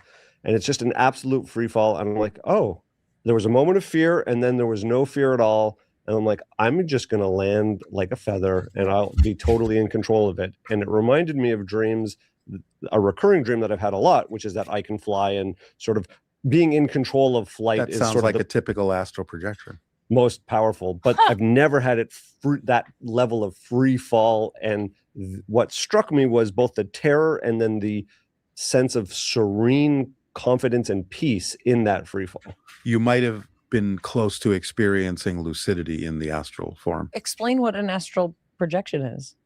Well, remember when I talked about the idea of how the soul? Yeah. Okay, well then it's that you have Have you ever relaxed had flying dreams? the Do you idea of your recall? physical focus, and you have Have I ever expanded had back flying? out to Hang on, become. Have I ever had flying dreams? Yeah, I know you're kind of like sketchy on remembering your dreams and stuff, but have you ever had one? I don't I have think them not frequently. in dreams. That has happened to me in meditation though. That definitely has happened to me in meditation. And it definitely fucking happened to me when I did DMT. I'll tell you that. Oh yeah. I fucking flew the fuck out of my body when I did DMT, and that is a very like visceral experience of like flying through the sky and seeing all sorts of shit and winding up in some alien realm and all this stuff. Like that was like the best experience I had. But I've definitely had experiences in meditation where I feel like I'm leaving, and then I go and have some sort of like interaction, and then you come back. Oh, cool, nice. Yeah. I have periods where I have lots of flying dreams, and then I don't have them for a really long time, and then I have a whole series of them again. And every time I feel like I'm learning a new skill, how to fly better, how to maneuver better. And I've learned that because sometimes like you start out and you're like, wee, and then all of a sudden you start losing altitude and you're like, oh no. And then you're struggling, you're flapping your arms like or whatever it is. And then I just sink, and now I can't do it anymore.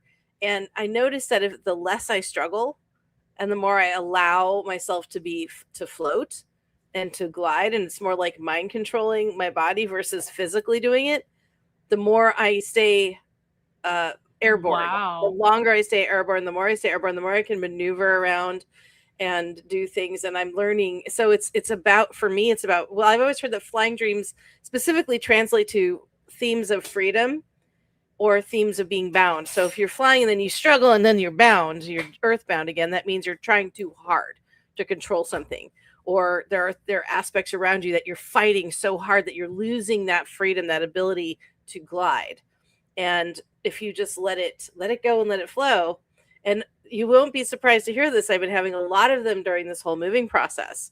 And I've been doing a lot more trusting of the universe. And I was telling you before we got onto the show tonight that I'm probably about 80% less like needing to control things now. I've learned so much about trusting the universe through this process that I feel about 80% less concerned about anything. Isn't that fucking awesome? It's so relieving. Yeah. And I mean, even though I knew intrinsically this is a real thing, of course, trust the universe. Yeah. And I do sometimes, I really do, but I felt like I had to work at it. I had to really work at that. Now it's like, you don't have to work at anything. It's going to happen or it's not. Yeah. So and I've just, since I've really just let the experience happen and really trusted it and not fought so hard to fly, now I'm like, woo, let's go. So I totally understand kind of like the concept of what you're talking about, because I feel like with all the bullshit that I went through for years, I was not trusting the universe when I was going through that bullshit, Jennifer. I gotta be honest, I was not fucking trusting the universe. I was like, what the fuck is all this shit for years and years and years, just never ending bullshit. But like now being on the other side of it, I look back and I'm like, okay, going through that experience gave you absolute freedom. It forced you to do this on your own, and you probably weren't going to try to do it on your own otherwise. You had to basically set up your entire thing. And now that you're on the other side of you, I became stronger, undoubtedly stronger. Like there's not really much you can say to fuck with me anymore, because I just don't fucking care. And it's just like, it's like, I could have pretended 5 years ago that I didn't care what people thought. And I think to like 75% of the way that was true. I mean, but there was still a part of me that like wanted people's approval. And now I'm just like, yeah. And it's like, you truly feel so much better. It's like, okay, everything's going to fall into place. Yeah. I needed to go. I now understand this. I understand why the universe did this. I understand why, and it wasn't even the universe. It was my path. I fucking chose all this shit. And I know that. I take responsibility, but it's just like, learn this. Yeah, to be able to do this. And I wouldn't be here today doing what I'm doing if it wasn't for that. Yeah. The way information comes to us and how we agree to it is so frustrating sometimes. And when you learn to let go, and there are places in my life where I can let go. Where I got caught up was that this was such a life-changing event that we just went through, that I felt like I was not in control and I was in control, but I was micro like managing and I was letting it go at the same time. And then I just kind of went, this is just, you know what?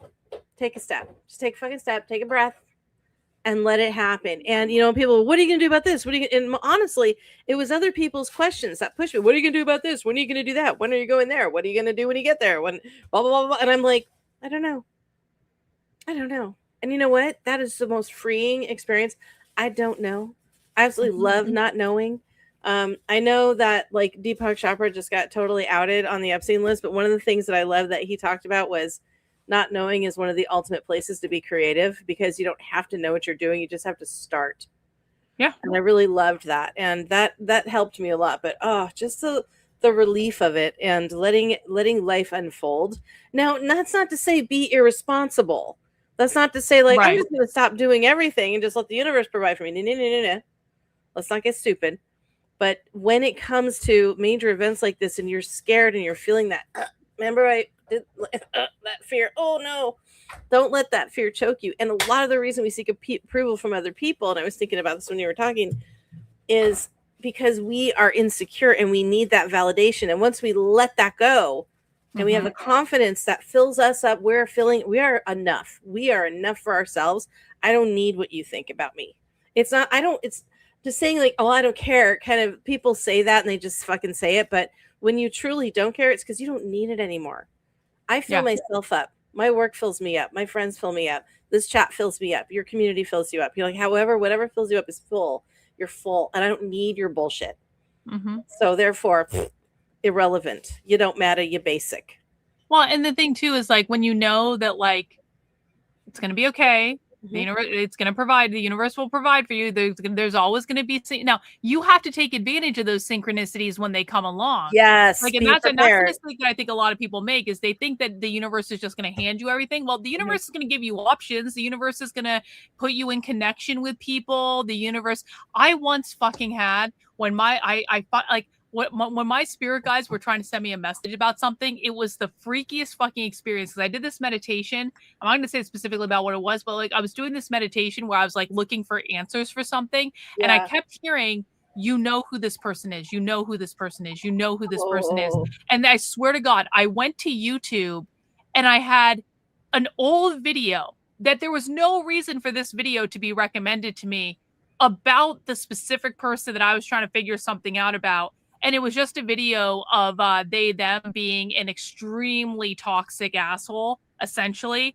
And like that was served to me. I mean, it was within an hour of me doing this. And I was like, fuck. There it is. I was like, so it's like you will get signs, there'll be synchronicities, but like you have to pay attention and you have to take advantage. And it's just like, there's so many things where like, things just like money just came my way, work just came. And this is going back years. It's not just recent. This is going back years to like when I started my organizational psychology practice. The first big client I ever had came from a connection that I wasn't really even friends with this woman, but she heard about what I was doing and she recommended me to a friend. It was like, there never should have manifested into the amount of money I made from that client. But it was just like one of those coincidences that if I hadn't jumped on that, that would have been a very big, difference. Gosh, and it's such a valid and important point you just brought up is when you see it, reach out and grab it, get the thing. It's like, here it is. And because if you don't, then that means you're still afraid and you're still you're not ready. And even though you go, I want this, wanting and actively creating it and getting it and bringing it to you are two different things. So when people say, I want something, I'm like, well, that's nice. What are you willing to do? Well, isn't it supposed to just appear? But then when it does, it's going to appear out here and you have to do the thing to get the thing to you. Have you ever had the experience? I'm asking this because you're like a healer. I think like all empaths are healers essentially. Like it's on some like we are here to heal people for better or fucking worse, and sometimes it doesn't always work out the way we want it to. But like whatever. And so like, have you ever had the experience of like, there are certain people I meet that I know I am being manifested in their life because I can provide them healing that they need. And it's like I'm not the only way they can get that, but I'm like one of the options, perhaps one of the many opportunities that they have been given throughout their life, where it's like, with some people, like, you know, you end up like, you know, whatever, doing what, like, some people might be like a short conversation. It could be any level of thing. It could be like a short conversation or friendship or something that turns into like a lifelong thing. It could be like any number of things, but it could also be like, there's a person that I know that I was put here as an option for them for healing, but they are just not choosing to engage with it. Have you ever had that happen to you where it's like, I know that we are in each other's life. This is some sort of like soul agreement or soul contract or whatever, but like they are just not choosing it. It's kind of like I have had some like experiences with that where it's like, I have this vision where it's like, okay, I am one of many options that they've had along their life to try to deal with this issue. They've had people before me where they haven't dealt with it. There'll be people after me if they still don't want to deal with it. And that's cool. That's they're being given the option, and I'm just one stop on their journey. All the time. And but in both ways, where I was the person that they were brought to me for this couple of hours, like when I was doing my aesthetics, and I was you know, a medically trained esthetician. And so when I was doing facials and skin work with people, a lot of the gals that would come to me, and sometimes it was just one visit, and they would just pull all this. People talk to me. People stop me in grocery stores and start talking to me and saying shit to me. It's like, it's crazy.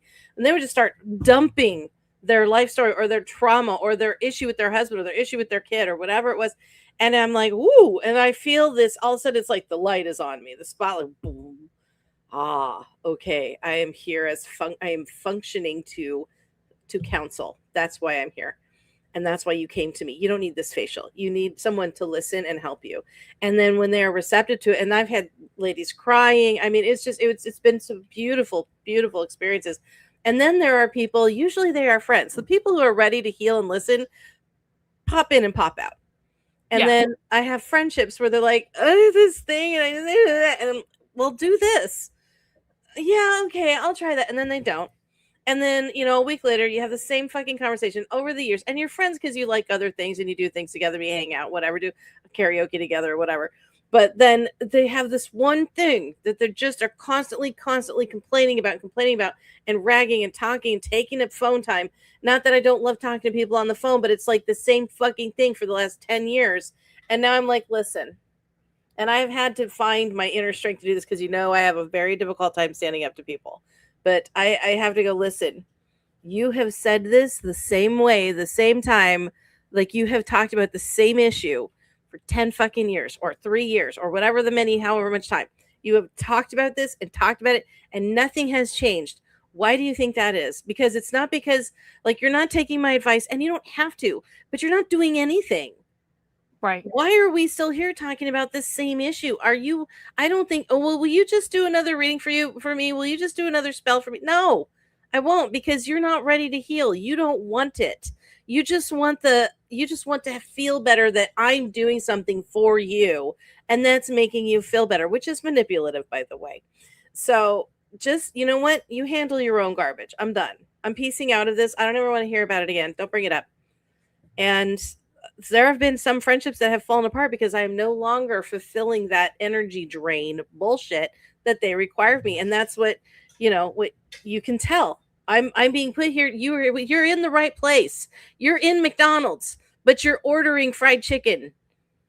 Yeah. This is not where you get that. You know? Totally. I totally fucking understand that.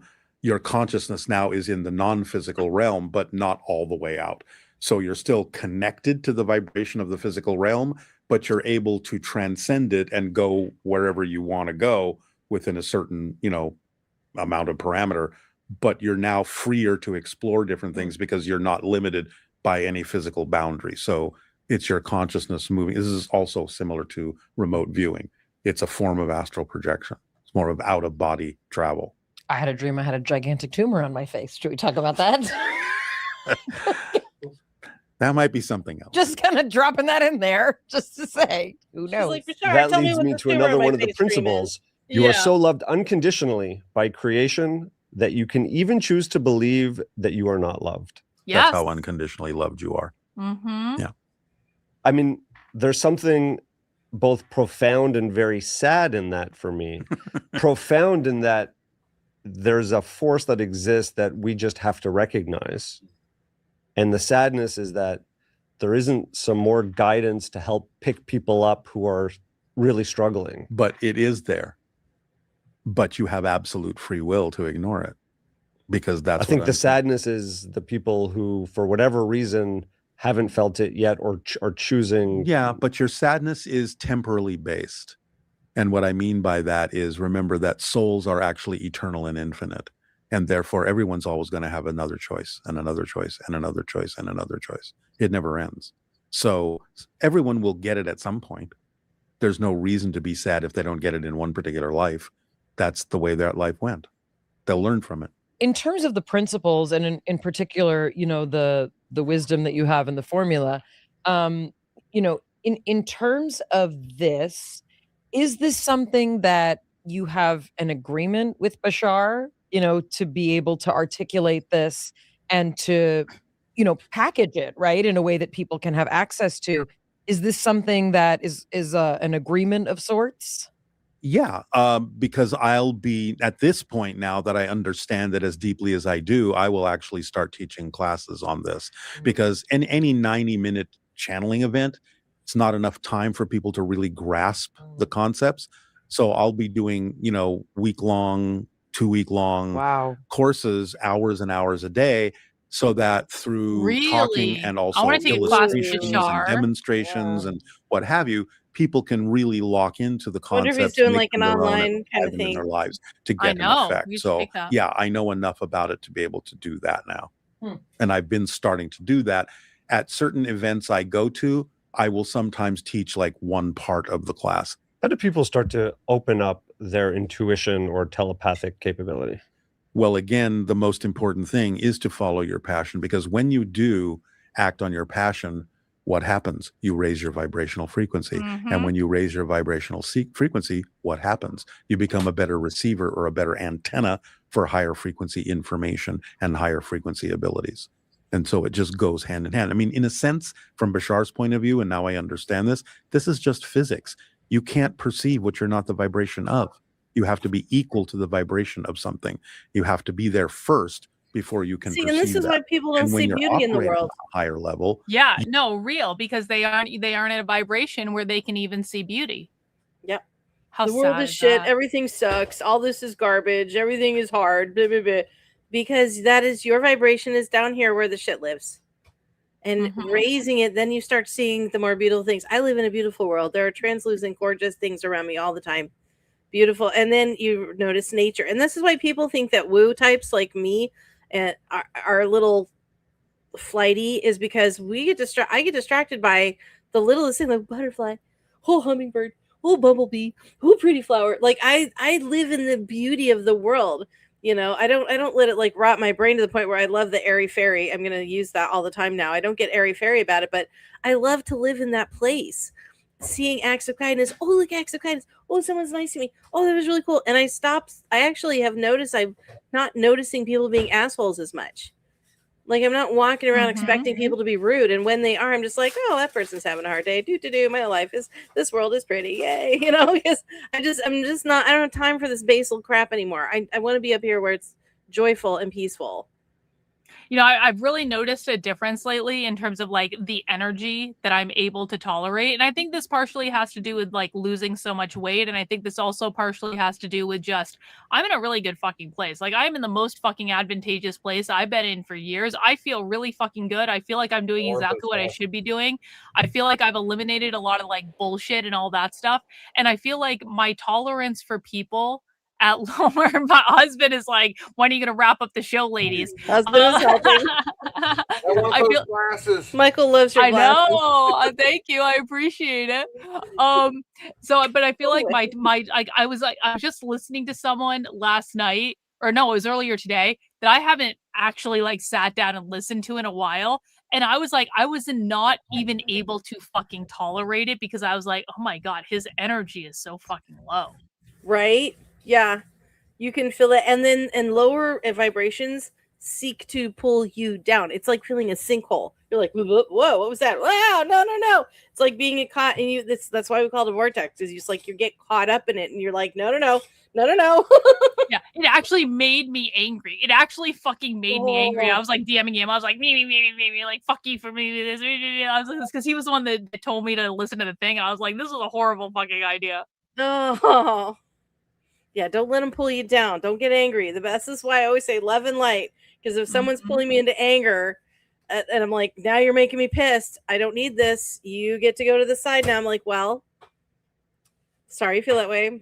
I think go have your day, and I'm sorry. And I you know what? I think I hear my wine bottle calling. I'm just gonna bye.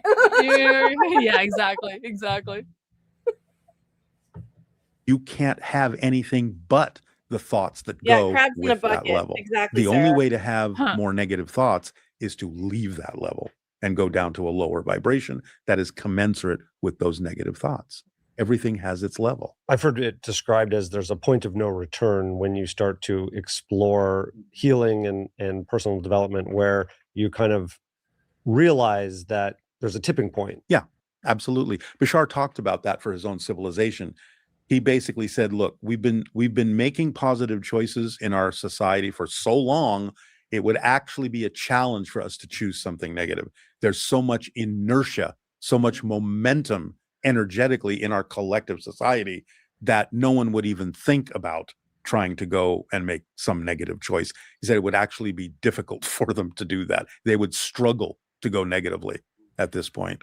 I think especially with kind of what the world feels like now, there's a lot of, I think, extra uncertainty. I think there's a lack of trust, in, whether it's lack of trust in leadership or in the news that's reporting on the leadership. It feels like a very confusing time. And, as a parent of a teenager and someone in college, like I'm also hearing, from young people who feel very disillusioned. Sure, absolutely. What would you be able to offer, from what you have learned from Bashar about sort of the place of whether it's evil in the world or negativity, Well, it goes back to what we talked about earlier.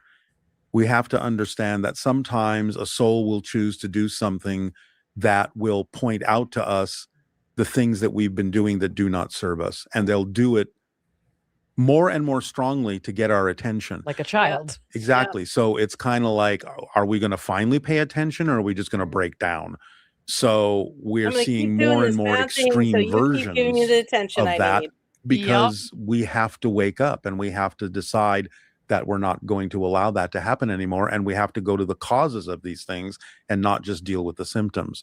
The second thing I'll say about that is one of the things I really appreciate about the information that's come through is sometimes how it paradoxically reverses our preconceptions about things, like what you said. We have a lack of trust. From his perspective, there's no such thing as a lack of trust. There is, however, a trust in lack. We're always trusting something to be true, but are you trusting what works for you or what doesn't work for you? There's no such thing as lacking trust. Here's an example sometimes of Bashar's humor. When someone might come up to him and say, I'm not very confident. He'll say, well, you're confident about that, aren't you?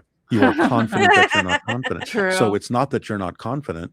You're using your confidence to be confident in something that doesn't work for you. And people will say, well, exactly. Oh, no, I don't feel confident. Well, you're confident about that. You're confident about not being confident, or confident about being insecure. So you have the bones. Just choose other things now. my life has proven over and over and over again, therefore it's true. Yes, but then he explains how that works and why they get that reflection. The reflection reinforces a belief they already had. And he can point out what that belief is that is causing that reflection that then reinforces itself. A lot of people listening have health conditions which are a real hard situation to break out of a belief system from. That's a belief.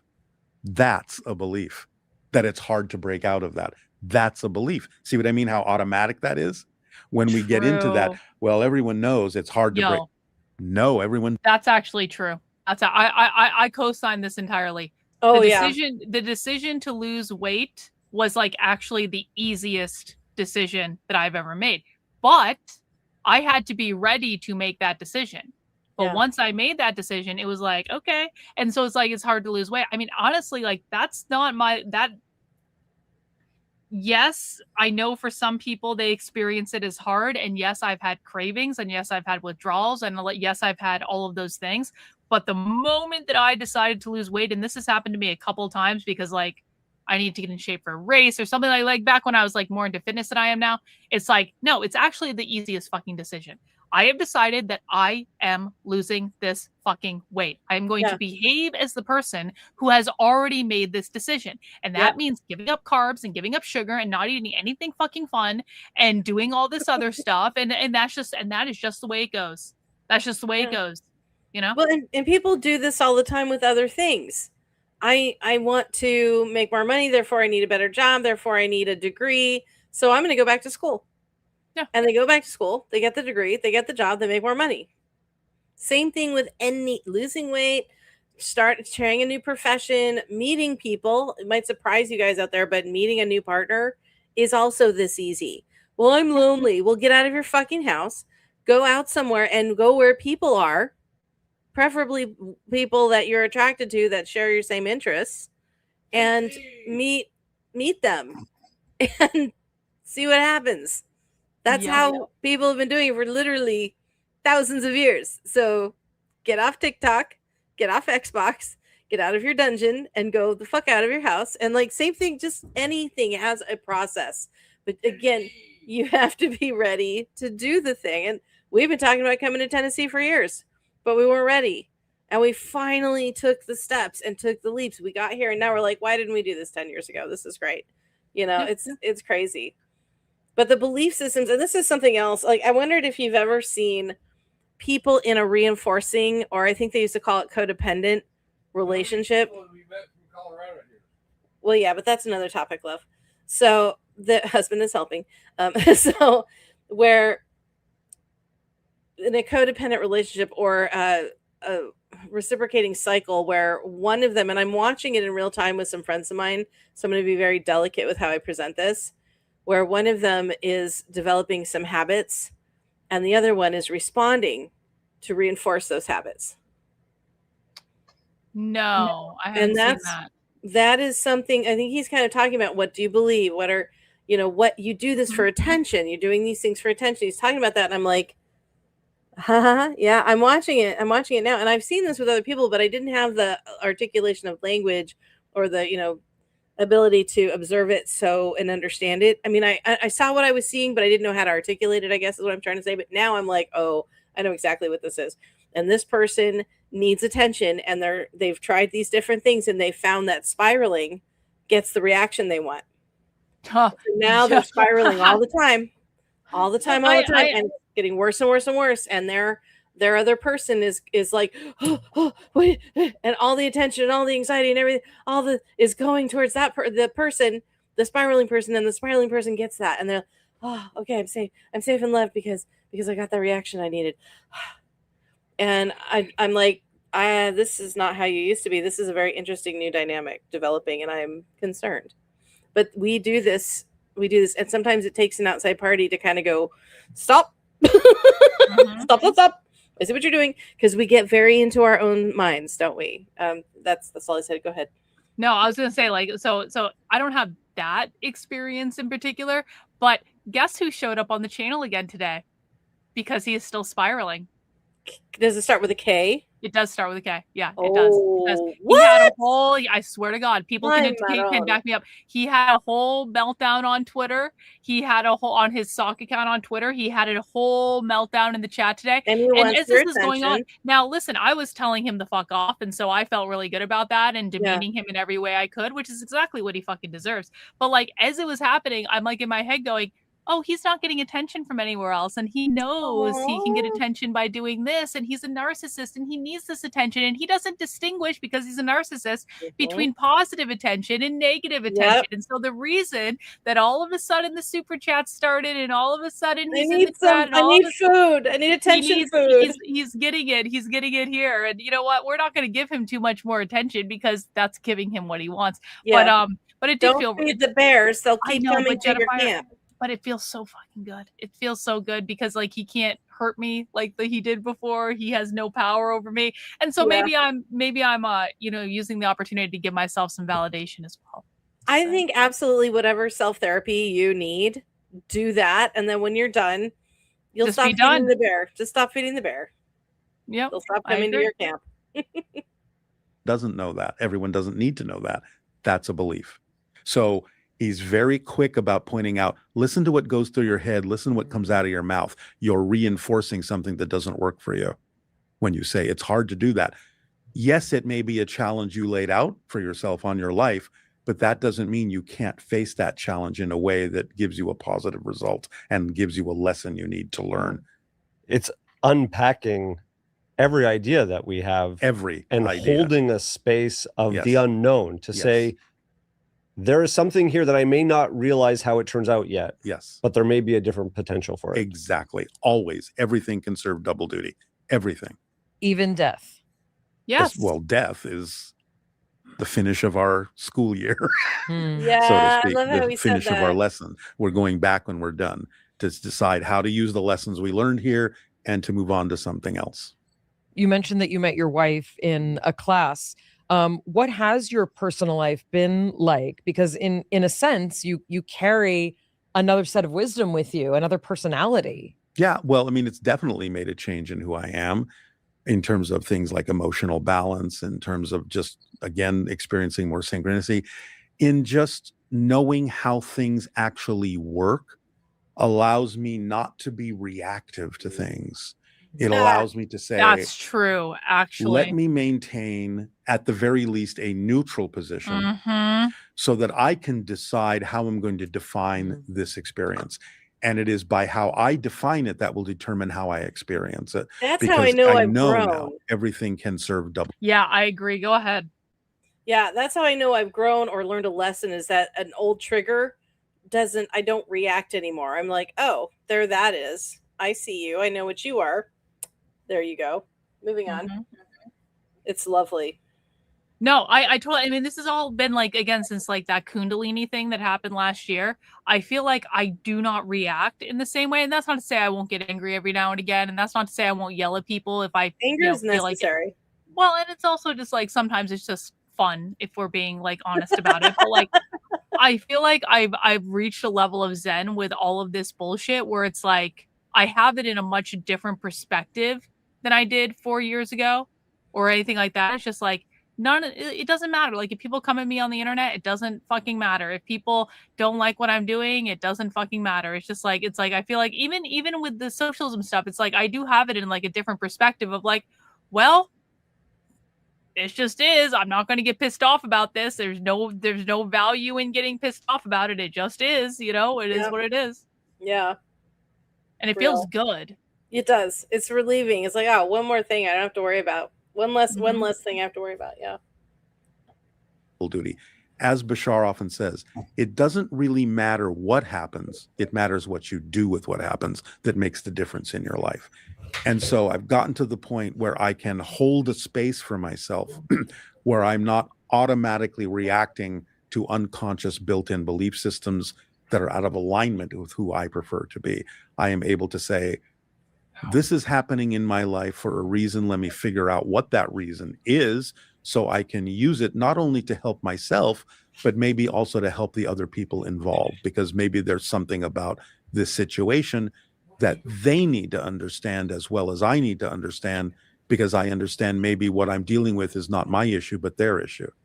And I need to maybe help them figure out how they can get around that.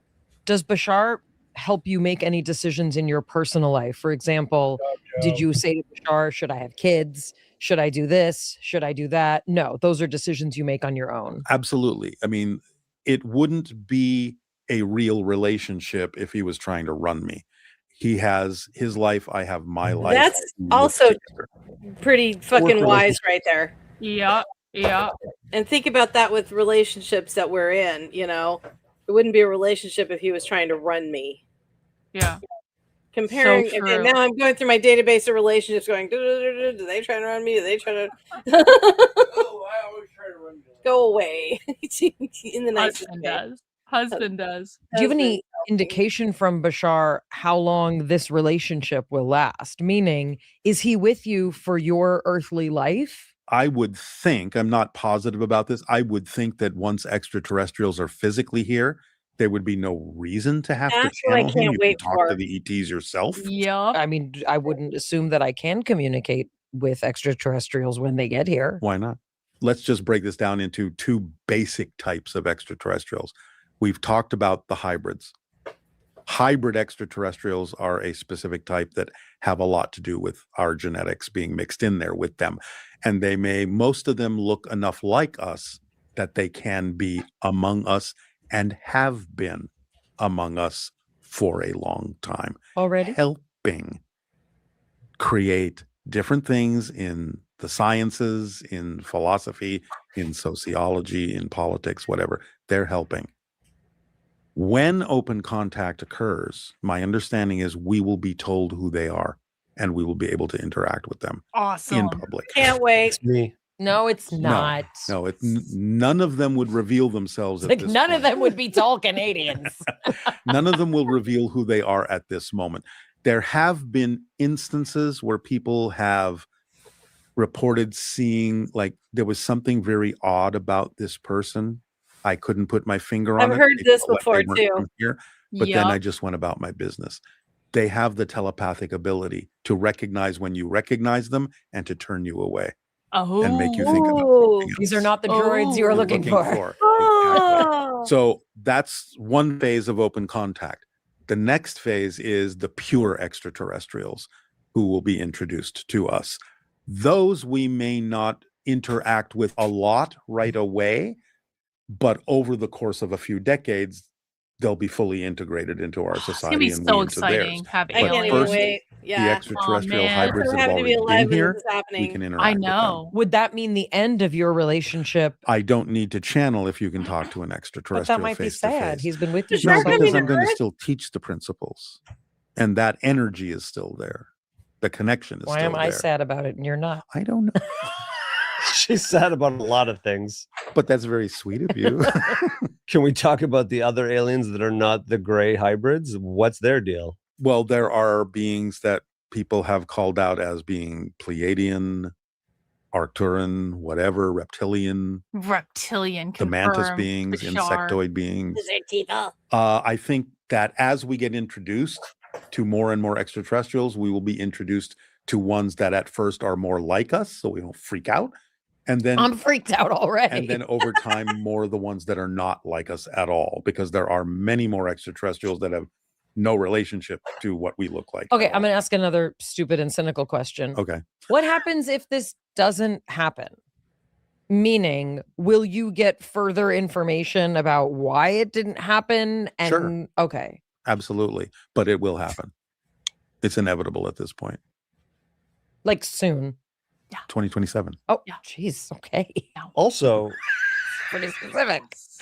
Well, 2026 is the year of disclosure, and that's why we're seeing more information in the congressional hearings come I out. just thought it was the year that I was finally going to get fit.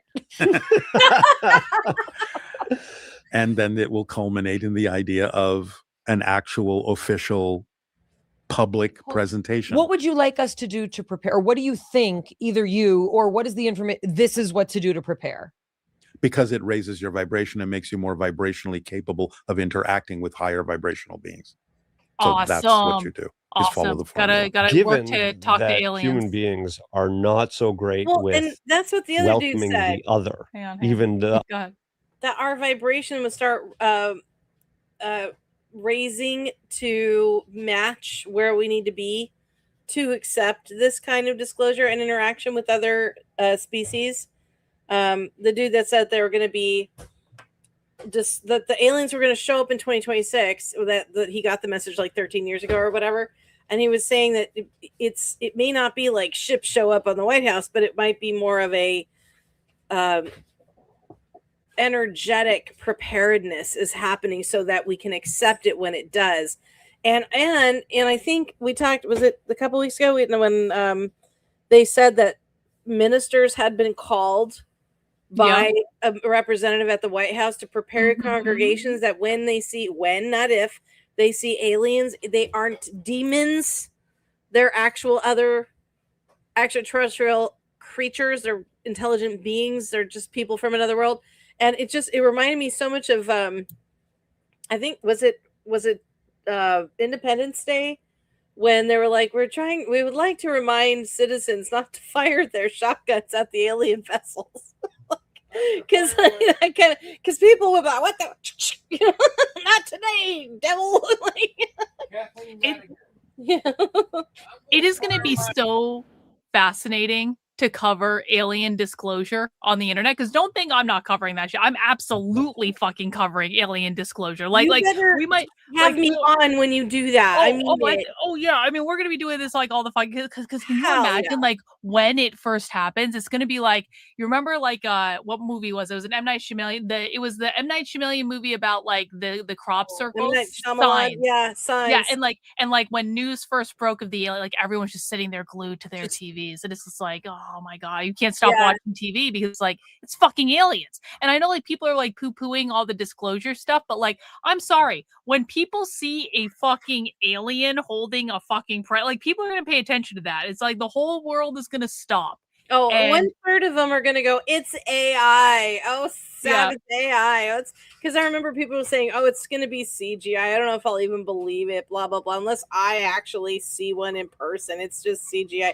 Now it's gonna be AI, just whatever. I think at some point the persistency of, and there's already AI and CGI bullshit about this kind of thing, but I need to be there, because even though I'm like, I'm ready, if and when it does happen, I'm still gonna be like, holy shit, you know. No, yeah. It's like we fucking know aliens are here. Like, you know, duh. But it's like when you actually see an alien and when they start talking to us and when there is no longer any doubt, it's gonna be fucking awesome. Oh yeah, I think it would be akin to a Christian seeing Jesus return and be like, he is real, because they believe it, but do they? And then if they actually saw Jesus, would they realize it was Jesus? Like, oh my god! No. Like, it's like that kind of thing for me. It's going to be fascinating to watch what happens. It's going to be how are all the Christians going to react? How are all the different groups going to react? Like just like the people studying that's going to go on is going to be epic. Oh my god, the Bible verses that are going to be quoted. I can't even. You're going to have all these Christian cults forming around, like saying they're demons, or some of them are going to be worshiping them, or like whatever. It's going to be awesome. It's going to be so fun. This is going to be crazy. Other amongst the same species. Well, that's why it will take decades for this to be absorbed into our society. Are we concerned that there are going to be armed, resilient resistance to welcoming? Yeah, probably. But the aliens have an advanced technology where that's not a worry to them. I love the aliens are going to neutralize all that shit. If they do they get annoyed with that? Is that like a mosquito biting them? Like, what are these guys doing? I mean, again, look at it this way. Like I said, the adults are stepping into the room. You can recognize when a child is throwing a tantrum, but you understand it's a child and it doesn't really understand what's going on. So you're not getting annoyed so much as you're going, I'll let you calm down humans. For a minute. It's okay. And then we'll have a conversation. Is this going to be like a dun dun dun dun? Here we are. She wants to be a part of the inaugural committee. This is in phases. It's in phases. Okay. I think at first, in disclosure, we're going to have more and more absolute proof that their ships are real. Okay. In other words, on the news. I'm going to be a little facetious right now. Maybe this is literal and maybe it's not. But just like you have a nightly weather report, here's the nightly UFO report. This is what was seen over Brazil today. Here's a photograph. This is what was seen over Washington, D.C. today. Here's a photograph. So the ships at first will be documented more clearly. Will be documented more clearly. Then it will lead to, okay, we're going to have either something like a State of the Union address or an official press release or a press conference. Is Trump still going to be president? No. I mean, you don't want to send the nukes out to the ships. Like, wait, Bashar. Whoa. What? Wait a minute. That was a very answer. All right. So the alien people aren't going to show up in the next 2 years, or Trump isn't going to be around. Trump's getting old, man. Trump's No, I getting mean old. not that kind of around, like pewed or something. I don't know. This is interesting How? because he said they're in coming how- next year, but maybe it's just going to be ships and not In how actual. many ways can This- Trump not be president in 2027? Like, the There are a Democrats couple are going to ways. win. I mean, like, you could say the Democrats are going to win the midterms because they fucking are, and they're going to impeach Trump, which is absolutely going to happen, and that's all very, very true. But like, they're not going to remove him from office. That's not going to fucking happen. They're not going to get 2/3 of the Senate. So how could Trump not be president in 2027? It means he's like, something's happened. He's had a heart attack. He's had a stroke. He's had some sort of incapacitating event. He has been, I would never wish assassination. We disavow all violence. I'm not saying I want that, but how many assassination attempts have there been? Like, would any of us be surprised if that happened? Oh, husband is talking about Nixon and blackmail and that kind of thing. Oh yeah, maybe he has to resign from office in shame. Because did you hear today, Jennifer, that Trump, in a settlement Trump has with the IRS, the IRS can never audit him ever again. They did. And he did not sue them for He didn't. $1.37 billion Okay. for it. He Yeah. does get audited like a naturally frequently, I think. I think Apparently he, never again in targeted. perpetuity. And not him or his family members. Never again. ooh, that's a Yeah, it little seems a that's a little royal privilege there. It seems a little corrupt to me. So we Yeah. do think that's the only fucking thing Trump's doing? You're that's not going to corrupt? touch I me don't think or so. my kids ever Yep. again. I'm done. Yep. Yeah. That's So a little could- privilegey. So do I think it's like out of the realm of possibility that Trump could be forced to resign in some sort of massive corruption scandal? No, I actually don't think that's out of the realm of possibility. Anybody, I mean, literally, yeah. There's this. Ugh. Hang on. Husband is helping. Impeached. Yeah, that's what we're talking about. They can get rid of him. They can get rid of him with an impeachment, with a scandal. They can get rid of him with pews. They can do all kinds of things, and this is very interesting to me. My hackles are up. That's all I'm gonna say. It was so quick how he answered that too. No, is that no? No, I'm not gonna be fucking president for Anyway, aliens. so they're gonna be here next this year's year. disclosure. Next year is spaceships. Maybe Yeah. the aliens themselves won't come down till after 2028, and there'll just be spaceships. But I just think that once the spaceships are around, they're gonna need to step out of them sooner Yeah. than a couple years. So that makes me think. And you know what? Honestly, the way Trump has been behaving with Love Sir, I know you're on your own path, but damn, it wouldn't surprise me if they could get him out of office. Yeah, it wouldn't before his surprise term me is up. either. I would be honestly. absolutely at this point. I'd be like, yeah. Yeah, and I'd be like, okay, good riddance, Trump. Go away, goodbye. Of either something like a State of the Union address Oh wait, or an Karlyn. official press What? release Hang on. or a I am press so sorry. I conference. didn't mean to. I have been meaning Go to ahead. bring this up for like 3 weeks, and I keep forgetting. I just finally remembered while I have you captivated on YouTube. Do you know what they have here in Tennessee? We have seen 4 of them. What? Trump superstores. No shit. There's Trump superstores. I got a picture on my phone of a Trump super. There's one in Gatlinburg. There's one in Sevierville. We've seen 2 others, and there's a Trump superstore mega store in Sevierville that is like almost the size of a. That was in Knoxville. Yep. In Knoxville, that is the size of like a Dollar Tree, bigger than the super mega Dollar Tree. Anyway, it's like Yeah. I'll put it this way: it's half the size of a supermarket. It is big, and it is like this big Trump sign, and it says Trump Superstore, and it's like all things Trump in these stores. Yeah, it's Trump merch, exactly, bot. Yeah, and I'm like, wow, just wow. There are still Trump signs everywhere. This is Trump country for real here, and I'm like, I was totally on board with that. I'm not anymore, but now I'm feeling like, in Colorado, I had to not mention Trump for other reasons. Now I feel like I shouldn't mention him for the opposite reason. You're like the classic example of like the Democrat that leaves the left, Jennifer, where you're like, literally, I don't want to deal with leftist bullshit. And then you discover that MAGA and Republicans have their own brand of bullshit that is exactly like the left. Yep. Yeah. That's all right. This is why I just want to make my homestead, It's and an write important my journey of books. discovery. It's an important journey. This has been so interesting. Yeah. State of the Union address or an official press release or a press Is Trump conference. still going to be president? No. I mean, you don't want to send the nukes out to the ships. Oh my Like, God. you know, You can't. Like I said, ships over missile silos, off. We've done that. We've seen that several times. Malmstrom Air Force They're Base, just going to turn off the around the fucking missiles, world, you asshole. ships They're over aliens. nuclear What do you silos. think's Why gonna would I happen? not code feel scrambled. threatened by what you just said? because they're showing us we won't have a war, a global thermonuclear war. That we won't be able to launch against one another. I'm going to say a horrible thing. Okay. What if Yeah. this is just all like a plot to like infiltrate and invade and maim and kill? With their level of advanced technology, they could have done this 100 times over. Why would they wait until we had nuclear weapons to do so? Why wouldn't they have True. taken us over when we were Neanderthals Mm-hmm. if they could do it? They've been around for millions of years. They want our donuts.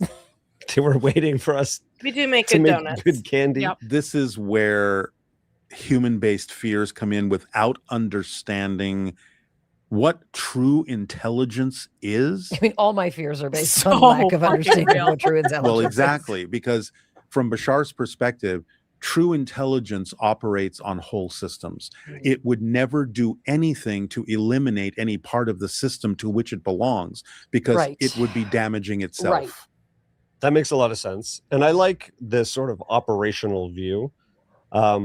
There's probably so much more to gain in that operational view, but if I shift to a couple of the practical questions, what's involved in spontaneous healing?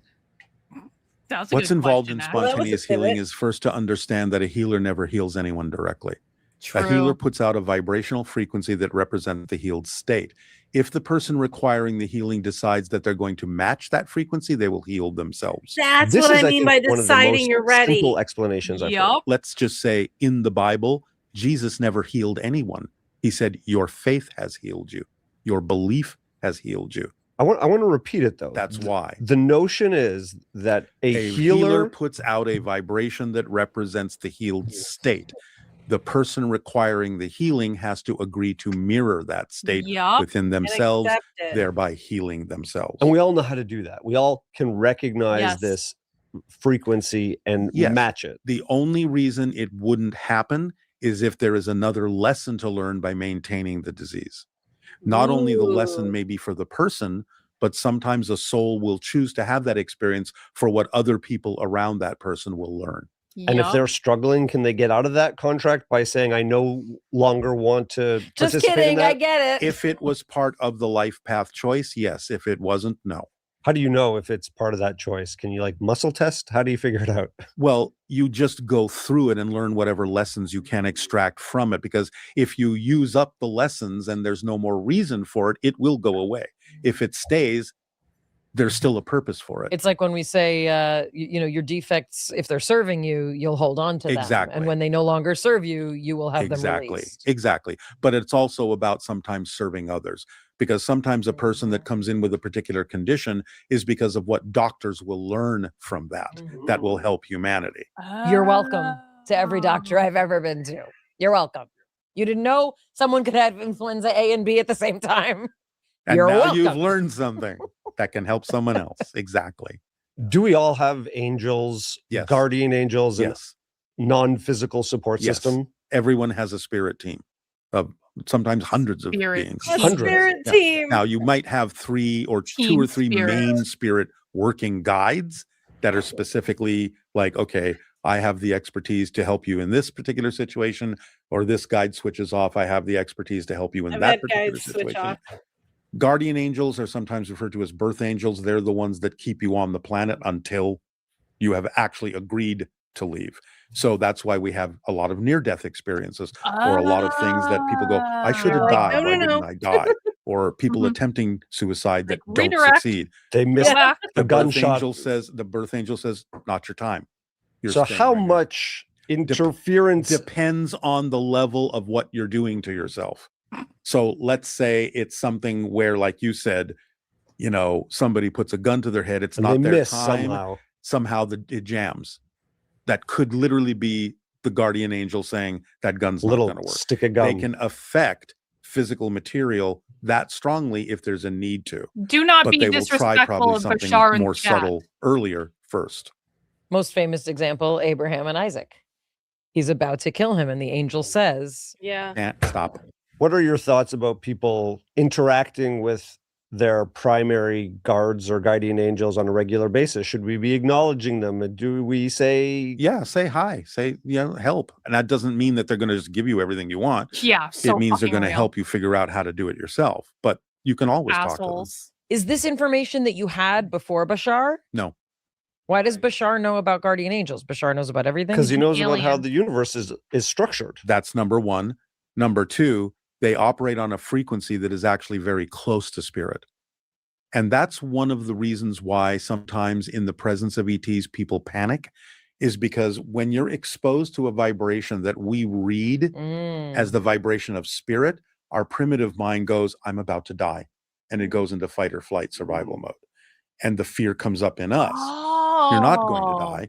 Okay. But that's how we react to being That makes exposed sense, to a actually. frequency we read I as was the frequency distracted. of Husband's going to death. bed. Well, and also, I he mean, what said- I'm thinking of he said that sometimes people get afraid when they're interacting with like spirit because it gives them the sensation of like they're going to die Oh, because they're not used to being at like that vibration. In And so that like plane, if they're yeah. interacting like, like spirit is like talking to them or whatever, they experience it as I'm going to die. Wow, that is Like, so everyone knows- fear-based. He literally just said it. Oh, wow. Close That's to so spirit. fear-based. And that's one of the reasons why sometimes in the presence of ETs, people panic, is because when you're exposed to a vibration that we read as the vibration of spirit, our primitive mind goes, I'm about to die.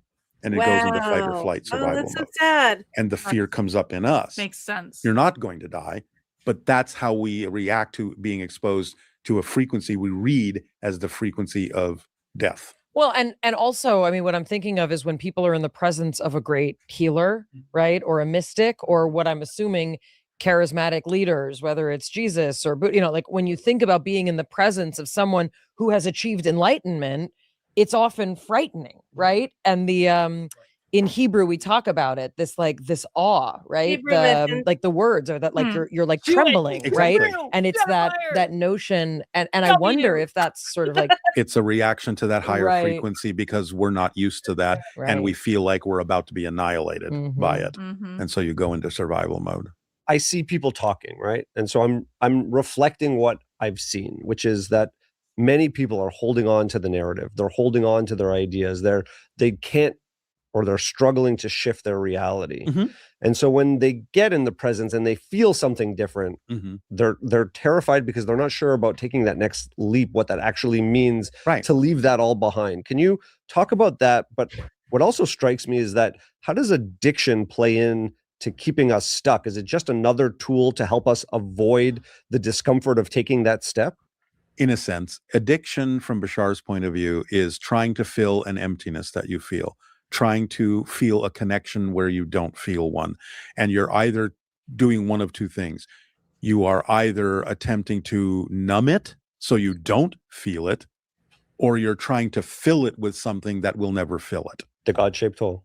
But it's about the idea of feeling a disconnection, feeling an emptiness, not feeling connected to source. Is that one of our greatest challenges of Absolutely. the digital era, is the feeling of emptiness? Had any Absolute kind feeling of connection in disconnected. the digital era. Strangely Yeah, enough, real. paradoxically enough, when we have an internet that connects all of us, we feel more disconnected than ever because we're not really We're interacting. not really How interacting. important is it It's not genuine. for people to have a creative practice as a spiritual connection? I think it's very important myself. You have to balance, the grounded practical stuff with the creative stuff in life, I think, to be a whole human being in some way, shape, or form. And I think a lot of creative practices do have a knack for connecting you to spiritual awareness. So absolutely. Although, again, I'm not saying that grounded stuff can't do that too, because staying grounded on the earth is also, in a sense, a spiritual practice. I mean, something that's very grounded, just working with your hands in some way, Exactly. can also be highly creative because you're Absolutely. solving problems. So you're Absolutely. using both sides. That is why my wife and I created an escape room in Calabasas. So Valerie Let's and I talk about that. Valerie and I were just Yeah. talking about this.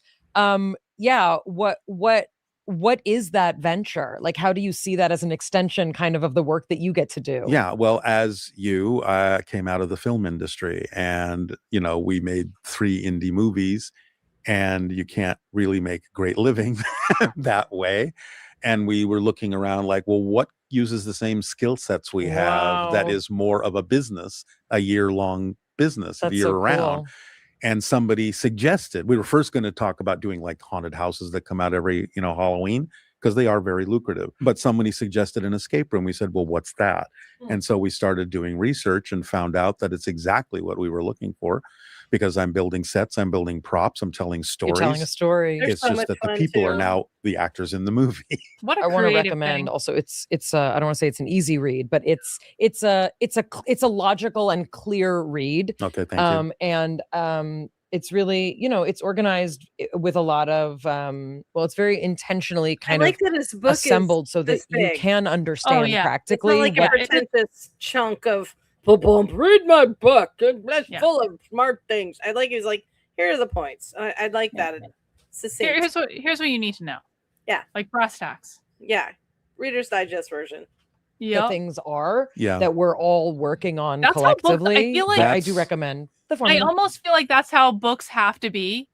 Like, because now I'm in a position, Jennifer, I don't know if you know this. Now I'm in a position where I have to spite finish one of my books to beat Andy No to the market, which is actually a good thing for me, because like I've got like 5 months to finish the book, which is like more than enough time that I need to finish the book. Like I already have it like outlined. I just need to fucking sit my ass down and finish it. But like I've been thinking about how like I almost think that books just need to be shorter because people don't have attention spans and they're not reading. And is it better to release just a bunch of just like really short little explainer courses basically than it is to release one big 400-page book that is like the encompassing explanation of everything? I don't know. When dealing with nonfiction, small chunks for today's audience is better, because someone can't. So when you're taking in knowledge, brain has to process everything, right? So, and that happens in words, sentences, paragraphs, chapters, and books. And so it's a whole succession of things. And the shorter the book, if it's a nonfiction, because I look at nonfiction books and they're like 2 inches thick, and I'm like, it's a lot to assimilate. But if they had a series of little 200 pagers, I'd be like, oh, I can digest this chunk. Then I can digest that chunk. So instead of giving me a 20-course meal, you give me lunch, a salad and soup. Okay, I can do a salad and soup, but I don't need like these other 18 courses. This is my brain is now exhausted, and I don't know, like I don't even remember where this thing started. But if I get it in one chunk, I can then stop, think about it, assimilate it, learn, and go, okay, now I've digested it good. I'm ready for the next meal. And now you get your next little chunk. And I think with nonfiction specifically, that's very helpful. Yeah, the formula is going to come out from St. Martin's Press next year, probably it's going to actually be more of a workbook. So you can really go through exercises in it that help lock some of those concepts. It's really unbelievable. Where else can we direct people to learn more about the work you do and about Bashar? To learn about Bashar, you can go to bashar.org, BASHAR.org, for the escape room, boggledescaperooms.com. For anything else I'm doing, like books and so on and so forth, you can go to darrylanka.com, DARRYLANKA.com. If we are still doing this podcast next year, will you come back? Oh, absolutely. Because I feel like there might. We did it. We made it to the end of the I podcast. wonder if we can get him on here. Do you think he would give attention to our cute little show? I don't know. Maybe he goes on a whole bunch of shows, so maybe we can get him on here. We should send him an email and ask. We should probably go to that thing in Sedona first, and actually, be like, Bashar, we went to your thing in Sedona and we have questions. Or Daryl, would you come on and talk to us, please? Exactly. That'd be pretty rad. Oh, I have a puppy. Oh God. Oh, dog time. I guess.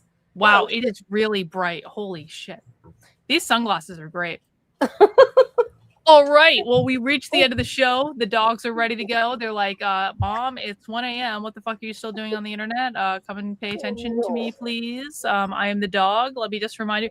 You should have seen today. I had to open the door to get a package that was on the porch, and Kobe was like laying in front of the door, and I thought he was far enough away from it that it wouldn't disturb him. But when I opened the door, he got so cranky. He was like, and then like he slowly got up and he's like doing it's like, yeah. He's like going over to his bed. He's like waddling. He's looking at me all pissed off. I'm like, I'm sorry, Kobe. I didn't mean to disturb. I'm like, I had to go into a whole apology with the dog where I was like, I'm so sorry. I didn't mean to disturb you. And then he just started licking my face. He's like, it's okay. Okay, now Bodhi wants it. That was Anya. Now this is Bodhi. Yeah, we got the other dog. Husband went to bed and they didn't get dinner, so they're like, "Where's our dinner?" Yeah, like what's happening? Excuse me, I would like a snack, please. Yep. Just time for shoppers. Okay, I love you.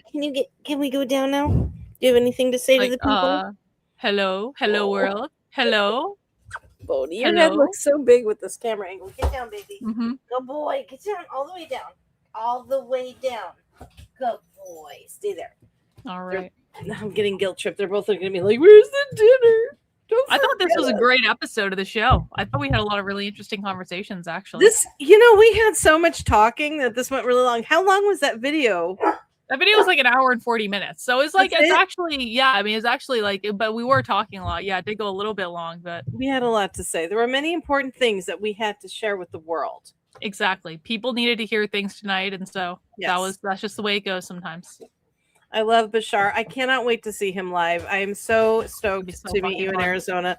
No, we're not actually driving there. We are going to meet there. So, yeah, we're meeting at the airport, but you have to drive from the airport to Sedona. So like there will be a road trip component to it. A little one. And I'll bring my tarot cards. We'll do some Reiki. We're gonna have a really good time. I think it's gonna be cool. And also have time for what we need, our introspection, assimilating the information, time to stare up at the stars and just kind of be calm. And I'm stoked for all of it. I'm really looking forward to and I love being in the desert too. I love Sedona. I love the energy there, the rocks, everything. I cannot fucking wait. I think I have not been back to Sedona since before the pandemic. And I used to go like every once in a while just to like chill out or like whatever. And I would purposely look for work in Phoenix so I can like go to Sedona or whatever. But yeah, I think it's going to be so fucking fun. And I'm so looking forward to it. Anyway, do you have any other announcements or anything before we conclude the show, Jennifer? I do, except for my dog destroyed the place. Yeah, show's over, Mom. Food. It's now, playtime please. now. Oh my gosh! All right, so last movie night, I did a poll in the chat to see what movie we'd be watching this coming up Sunday because I lost a Sunday this month, and then I realized we had 5 Sundays, so I actually could have had time to do both movies. But I've made an executive decision, so we are on that because I had to take a week off because I had no fucking internet because that internet was ass at that campsite. So the poll question was which movie we're going to be watching. I had 2 choices, and 2001 A Space Odyssey won. So that is what we will be showing next Sunday for movie night. And then I have a surprise movie. Oh no. I don't know if I'm even going to talk about it. I don't know. I'm even debating whether or not I'm going to announce what movie it is until the night of, like, until I start the movie. Like, Jetafire mystery movie night. I'm like, I don't know. I'm debating if I just want to like really lean into it. I actually think you should. I think that actually sounds like do not announce what the movie is until you start it. It better not be fucking Sallow. I swear. Jennifer would never make no. Who did somebody say that in the chat? Yeah, someone said it on Twitter. Yeah. Stop it.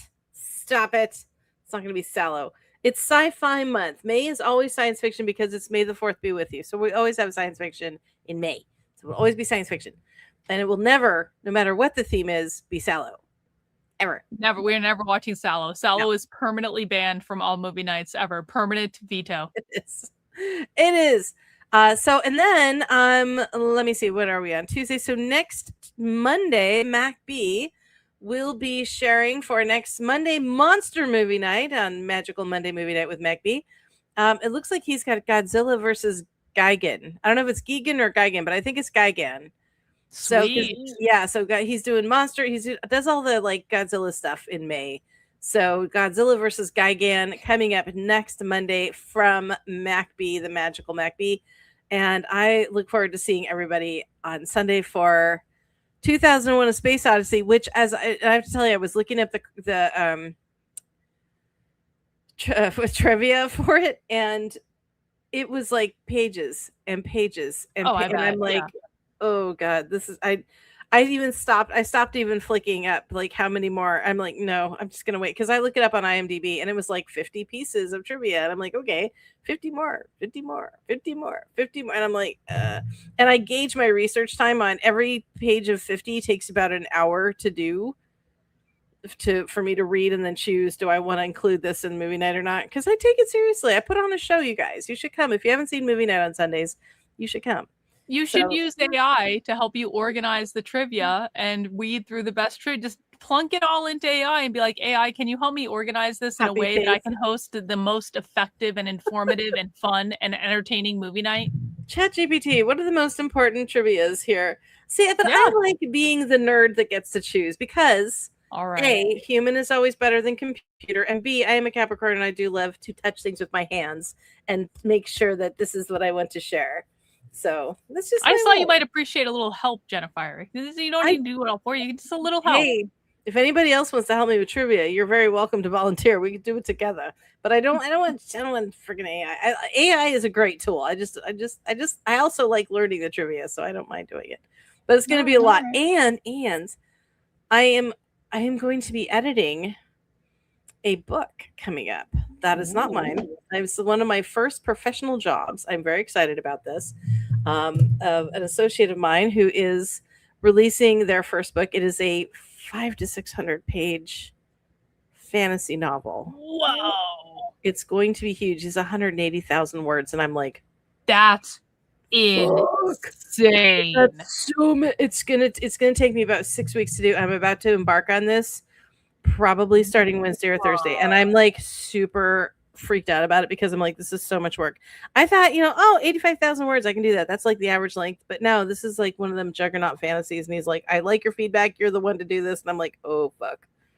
So yeah, I'm about to be drowning in editing. That's crazy. But that'll be a good experience for you, Jennifer. That'll be an experience of something else, right? Yeah, it is. But it does distract from, because I'm ready to start writing and getting back into my own work now that we're settled, and I'm like ready to go. And I'm like, oh man. So I'm thinking I've got all this trivia to do, and I'm starting this novel. It's gonna be busy at the end of the week. I actually think that like writing from a campground in an RV, I actually think that sounds actually pretty fucking great. Honestly. Well, you always kind of like fantasize about being that author with a cabin in the woods and your cup of tea, and you're just, and it's like a little rainy outside. You got the fireplace going, and your cat's on the couch, and you're just like, or the dog's on the floor, but you're just by yourself with no distractions. That's why that's the ultimate fantasy, is because there's no distractions. And I kind of am having that sensation, but I still have like shit tons of distractions. But I'm almost to the cabin in the woods. I got the RV in the woods. At least I have that. I'm there, one step. Right on. All right. Well, good episode, Jennifer. I will see you on you. Sunday for movie night. Appreciate you. Appreciate everyone who came out tonight. Appreciate you. Thank you, Karlyn. Thank you for having me. And all this time that we've done this, I've loved every night. So thank you so much. Yeah, it's always a fun time. All right, guys, we will end the stream, and I will see you guys tomorrow. And Jennifer will be back, for Sunday in the movie nights, but also next week, same time, same place. We'll see you guys then. Bye.